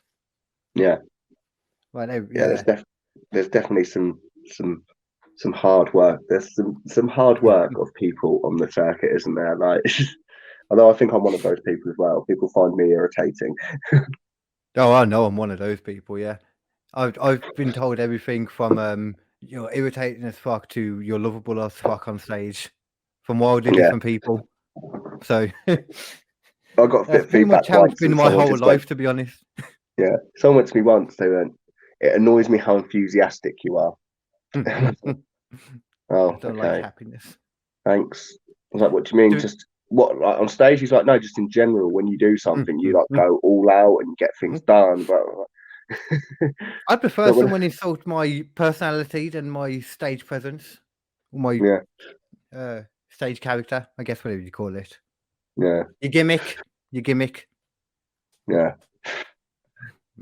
Oh, bless them. What I find funny as well, the ones, like, a bit of advice people have been telling me recently, they're like, "Oh, but what if you change your stage name and then just go gig with all these people again?" I'm like, they all know who I am. Like, yeah. I'm like, not exactly been quiet for the last couple of years. Like, you could do Mr. Badger. That's true. You could do Mr. Badger, and there's who else is there? There's other ones, isn't there? What's some of the other ones, like Mr. Penguin? There's a penguin as well, isn't there? I think there's a penguin. Think so. And I know there's another one, but I can't think what it is. There's one character that I see him and I'm like, it's a white dude, and he's got so much fake tan on that he's not white anymore, like, at all. And it's just so oh, yeah, it's like it's just so racist. And I know it's just I normally don't moan about like doing something and jokes being taken as racist. Like it's not my thing normally. Like Yeah. I'm very not for that. But that like I just don't get what it's supposed to be. I don't get it. So let me go on stage and figure out how to be as racist as possible. Yeah, I had it. I'd once I was at a gig and someone was doing this really foul racist material, but they just kept giving me eye contact while they were doing the jokes. So I was like the only ethnic person in the room. And Oh, then I he tried to get. generally. Then he tried to get on one of my gigs that I was running, and he messaged me, and I just went, "Yeah." And I don't like telling people what they can and can't say, but I just went, "When I first met you, you did some quite racist material. I don't want that at my show. You can do it at whatever other show, but I'm emceeing it. You go up and say something racist. I'm not going to appreciate that." And then like when I saw him like at another gig a little while, he's like, "Oh yeah, well that Callum Prior messaged me and said that I was fucking racist," and I was like, "What?" Like, oh, he's telling me about myself, just like, "Oh, that Yeah. guy messaged me." It's like, so you don't even realise who I am. Like, we all just look alike, you do. Like, it's just. That's the thing. There's different things like when it comes to being a promoter, and you have to think about like the setting and where it is and stuff, and what will go down while in that area and that. What Yeah. won't. Yeah. I've had it before though as well when I've like booked bills and people have gone, "There's not enough women or there's not enough diversity," and just go, "I just booked who was available." Like that's Yeah. when you book a show, you do not get if you book 10 people for a show, right? You don't get your 10 picks. It's like playing football with your mates at the park, isn't it? When you just go, "Right, I'm having him." There's someone else like, "Oh, but I'll have him." You just go, "Oh, I can't have him then, so I'll have him." Like it's sort of how you book a show, isn't it? You say it's available, you get attacked by people, and you just take it's the only fair way to do it generally is first come first serve. Like you make exceptions for like people better sometimes, or people that are more well known, to throw them on. But generally speaking, it's first come first serve. Yes, that's what I've a had lot of it is. Yeah. Like I still got to get back to people when about the comedy clubhouse one as well. But I've got like, with the exception of like Leanne, who's up for like MCing sometimes as well. Every now and then I'm gonna like give a guest MC and just do a set as well. Yeah. Or just chill. We'll see, on the night. Yeah, I've got like no girls that applied over like the exception of Leanne, and I asked her to be fair. No girls applied. No, a lot of them don't, and then they just moan. I know quite a lot of I know a lot of female comics, and I've tried to book all of them, and a lot of them say no. Like, and it's not because of like reputation. It's always like, "Oh, I'm not really feeling. I'm not really in the mood for that." But it's always like, it's not. It's it is bad that there's a lot more men on the circuit than women, but I tried to with my shows. I was trying to book 50% female, for every show. That's and gonna then be hard. after 3 weeks, I had to start using the same people again. I went, "That's unfair to all the blokes that are now missing spots," and she's done it twice when he hasn't done it once. That's not fair. Right? That's exactly like my point that I say, like I don't make a huge point of it all the time, but it's true that that like there's a lot more opportunities and spaces out there for female comics. You can argue the same thing with diversity too, but at the same time there's a lot of white comics, there's a lot of Asian comics, there's a lot of black comics, so that's not the same thing, but it's very different with men and women because there just are a lot more men, and I don't think it's because it's a toxic environment or any other reason other than it's just how it seems to work out. It's just one of them things. I think a lot of it as well. Like a lot of blokes that I know that have been doing this a while, and I'm one of them. We're all just like, yeah, but this is like it's like more of a passion thing. But a lot of women that I meet do it, and not in like a sex way, because there's a lot of blokes that do this as well. There's two types of comedians. One that does it for the love of it, and there's the other one that wants to do it for the money. And I was talking to a comic a little while ago, and they're like, "How come I'm not getting paid gigs?" I was like, "Because you've not even been on the circuit a year and you've not perfected any of your bits. You go up and do new material every time and you get some laughs, but you're not getting paid gigs because you're not experienced enough." "Well, I don't know if I can keep doing this anymore if I'm not going to get paid." "Okay, see you later, mate." Like, like, like I've It's just, hard work. You don't get I'm like 4 handed years. everything straight away. No, it takes a long while. I'm like 4 years in, and I've only just got to the point like where I'm now, getting like gigs, like little. Like I had a gig a couple of days ago where I was randomly supporting. I can't remember his name, but some bigger known comic who was doing this, getting ready for his tour thing. You know, working out his material, and have a few supports on before it. But at the same gig, though, I meant to say this earlier too. Someone fell asleep. Like, right as I walked on, started talking, and I just noticed someone in the front row, like in the right at the side, just nodding off, like straight away. Apparently, That's he's so jet lagged. funny. I couldn't help but not say anything about it. You know, I had to bring it up. Like as soon as I saw it, I couldn't unsee it. You know. Yeah, And there stuff was like that. It's a rite of passage to have gigs like that, though, isn't it? And have like the it was a good more. gig. It was just that guy. Apparently, he was jet lagged. He was just falling asleep because he was jet lagged. Apparently, or I get it So either way. funny, though. Like all those sort of. That's what I love about gigs. That there's always just like, no matter how prepared your material is, you can never account for a Yeah. guy falling asleep in the front row or something like this. Something Mm. funny will happen. Like, remember Or the once cutest dog ever coming I walking did a in. joke once, right? And one guy at the back lost his shit, and the joke bombed to the rest of the room. But Yeah. he just lost his shit so quiet. Like, and I just let him laugh, right? And so he's just laughing away, right? Laughing away, and then he just goes, "Just me, is it?" Then the whole room went. Right? It's just like little things like that, and you'll never forget that. Like it's one of those. It's also one of those things. moments as well where I guarantee, as soon as he said that, you were like, "Fuck, I wish I'd have said that." Yeah. Oh, it turns Like, out he was a comedy promoter as well. He's going to book me at some point, but it was just like he well, came even up more to so me in that afterwards. case. Should know Yeah, when to not say things. He came up to me afterwards and just went, "Oh, I want to book you, by the way." And I was just like, "Oh, brilliant!" He just went, "But I only want to. I don't care what you say, but I want you to do that joke." And he just went, "I might be the only fucker in the room laughing, but I want to see you do that joke again." And it was his birthday a little while ago, so I posted a clip of it on his wall. I was just like, "Here's your favourite joke that I do," and he was creased up. It's weird, some of the jokes that like land more than others, and it can be wildly different in different places too. It's never the ones you expect though, or it's rarely the ones you expect, you know, that like seem to hit everywhere as well. Well, like I do a joke about Pringles. Well, not about Pringles. It's like someone said single as a Pringle, and it's about how stupid that saying is because it implies a group setting and blah blah blah. But like at the end, I just go because I talk about gangbangs in it, and I just at the end of that bit, I just go, "Yeah, Pringles. Once you pop, you can't stop," and people laugh, and I just go, "That isn't a joke. That is just their branding." Right? But that kills again. I'm just like, but why? I've never understood why. Because the first time I did it was an accident, and then I had to do it again because it's got a laugh, and I still don't fully understand why that happens. That's what I mean about structure, man. Structure is very important. It's not always about even what you say, where you say it, it's when you say it. Yeah, like some of the shit I'm trying to think of in your mind. Like, I've got bits like that, like sayings as well, that I go into at the end. Like one of my favorite ones, which always seems to land as well.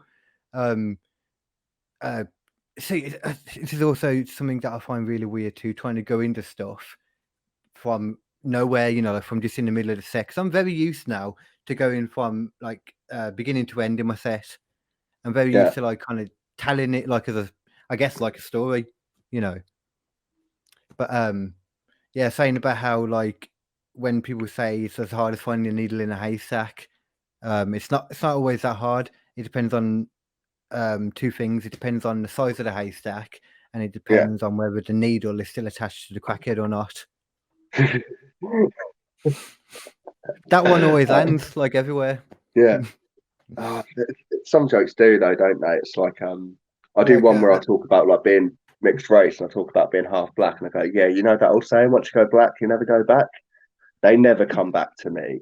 It's just like that one always seems to get a laugh. Yeah.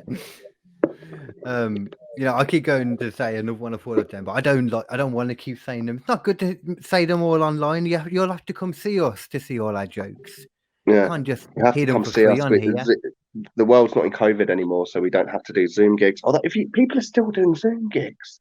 You know, I did my first Zoom gig a few weeks ago, my first ever one, for Colin Etches. He had to talk me into doing it because I'm not a big fan of Zoom gigs either. Hence why I've been doing the podcasts and the panel shows and that kind of stuff. Yeah. But See, it was fun, but it's not a live gig. It was fun. I get it a bit more. It's good to maybe just try out your stuff. It's good like like those what are they called? Like the work classes, like that right thing when you all get together and like writing workshop. Yeah, that's it. Workshopping. Yeah. It's good like that. Nothing's as good as a live gig though, man. I've got a new bit now that I just did on that gig the other day that I just debuted on that a song about, because a lot of my set at the beginning is about having a tiny tongue, and I've written a song now to the tune of If I Only Had a Brain, but it's If I Had a Longer Tongue. So like listing the stuff I could do. Amazing. It's fucking great, to be honest with you. I only did one Zoom gig, and I found it really. It's like afterwards, I got some feedback from like some of the other comics saying like, "You were really funny. How did you find that?" And I was like, "I fucking hated it." And they were going, "What? And I was just like, I just didn't feel right. And like I was holding my phone, and I pace about a lot on stage, so I was pacing about the room I was in, and it's just not my cup of tea. Did you do with Colin and them as well? Actually, no, I did. Whose did I do? I did. It's one of the things I can't remember who I did. A lot of names of people. There was an improv group on it as well, and I got a bit drunk and started heckling the improv group. Like, because obviously you don't want to leave the show, but like they kept doing all this improv. And they're like, "Yeah, we need a place." And someone's like, "A school." They're like, "Okay, so we're in a school. We need a situation that's happened." And I was like, "A shoot?" No, that was it. They're in a school cupboard. They're like, "What's the situation that's led us to be in the cupboard?" And you could tell that they're sort of trying to get it to go a bit sexual. And I was like, "You're in the middle of a school shooting." They had to just see now. And they have to go a bit as well. "Oh yeah, it's so nice here." He's doing some weird accent. He's going, "It's so nice here in this cupboard with you." And she's like, "I'm so scared." Just see them like trying to figure out how you can tell, to do people this. like that have like kind of a couple pre-written bits. So he's trying to do like the hooking up in the cupboard bit that he's like written, and she's going, "Oh yeah, but it's so scary out there with all the shooting going on." Yeah, they're doing a romantic. Both from Southampton. They're doing a romantic bit, but what they really need is a hide in the corner and piss and shit yourself bit. That's what they need. Right, I only just realised that it's 12 o'clock, man. I'm gonna have to get off. But before we go though, throw some plugs out if you like, sir. And I'll didn't ask you to do that at the beginning, did I? I'll copy and paste these. So I'm Callum Prior. You can find me on all socials at Callum Prior Comedy. It's quite easy to find. You can find my fringe show. It's just been pulled from Brighton, but I'm going to find another fringe for it. So Prior Conviction is going to come out soon. It's a wonderful tale about how a man went to jail and came out and became a very, very known comedian for it. So it's going to be a great time. So yeah, find me on that. I wouldn't say we're at the level of very, very well known yet. We're getting there. I'm joking. I'm just talking myself up. That's what you need. That's literally all we do. That's literally what we do, isn't it? To get on the gigs and that, you just talk yourself. But anyway, sorry, plugs. Go ahead. I'm really interruptive today. No, that's it. That's all we plugs. That's it. I've got Prior Conviction that I'm doing. I'm working on an experimental EP, but I might release it under a different name. Comedy or music? No, it's just music. So I just wrote some songs while I was in jail. And I just got them around to start doing. It's just because something I always played a bit of music anyway. People have told me to do comedy songs before. I had a word with Capriella Hopper a little while ago because she's really good. I sent her like a song I'd done on stage, and she just went, "You need to slow down, but it's all right." But it's not really. I don't know if it wouldn't fit with my act very well, so I'm just sort of just writing for the hell of it. Man, I like musical comedy. I think musical comedy is something definitely to bring in when you're doing longer sets as well, you know. Yeah. Like, Because I don't know about how you feel about it. It feels like, I don't know, like 45 minutes, like the long sets and stuff, even that feels like a long time to listen to one person just talk after you've Yeah. listened to a lot of other people talk as well. Well, you look at like all the greats like Lee Evans and Bill Bailey's great because he Yeah. breaks it all up. But you look at like a Lee Evans show, right? Where like he threw like sketches in the middle or like random bits because he had to mix it up because he knew him talking at that speed Yeah. for 40 to an hour, like people were just going to unengage it. I was talking, me Yeah. and Leanne And were he'd talking go about through this it the so other day. quickly as well. We were talking about really quickly. We were talking about this the other day that TikTok and like the content's shorter. People want shorter stuff now, so Yeah. people don't want to see you do an hour anyway. Like specials are going to become half hour to 20 minutes soon because nobody's got the patience. I think that's good though. I'm okay with that. Like half an hour. You could bring stuff out more regularly as well, because obviously with an hour or whatever, you need longer to build that You up. can properly get into one Especially the subject first with hour. that amount of time rather than go through 3 or 4 just to fill the time. So I think you can do a lot more theme stuff. But yeah, it's gonna be good. Yeah, I like that actually. That would be good actually.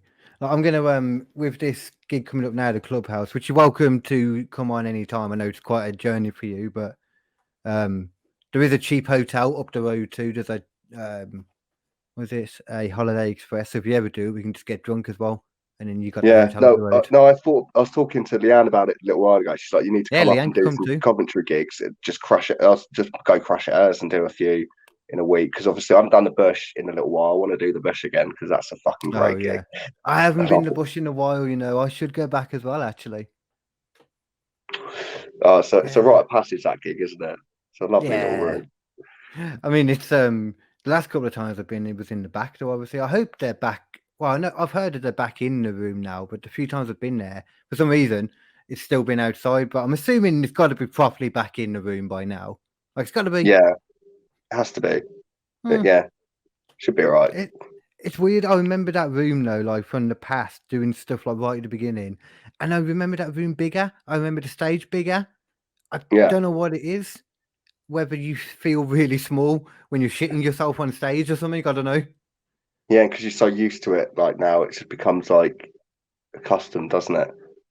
You become used to feeling. I've become used to feeling those nerves. Like podcasting, even like full like just straight up live podcasting. Even when there's like a lot of people actually listen, like as you're talking live, like I'm pretty chill with that now. Like it doesn't bother me at all.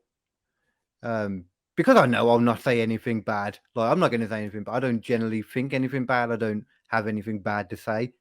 And if it's anything that people can take badly or that they choose to take it badly, I don't really care.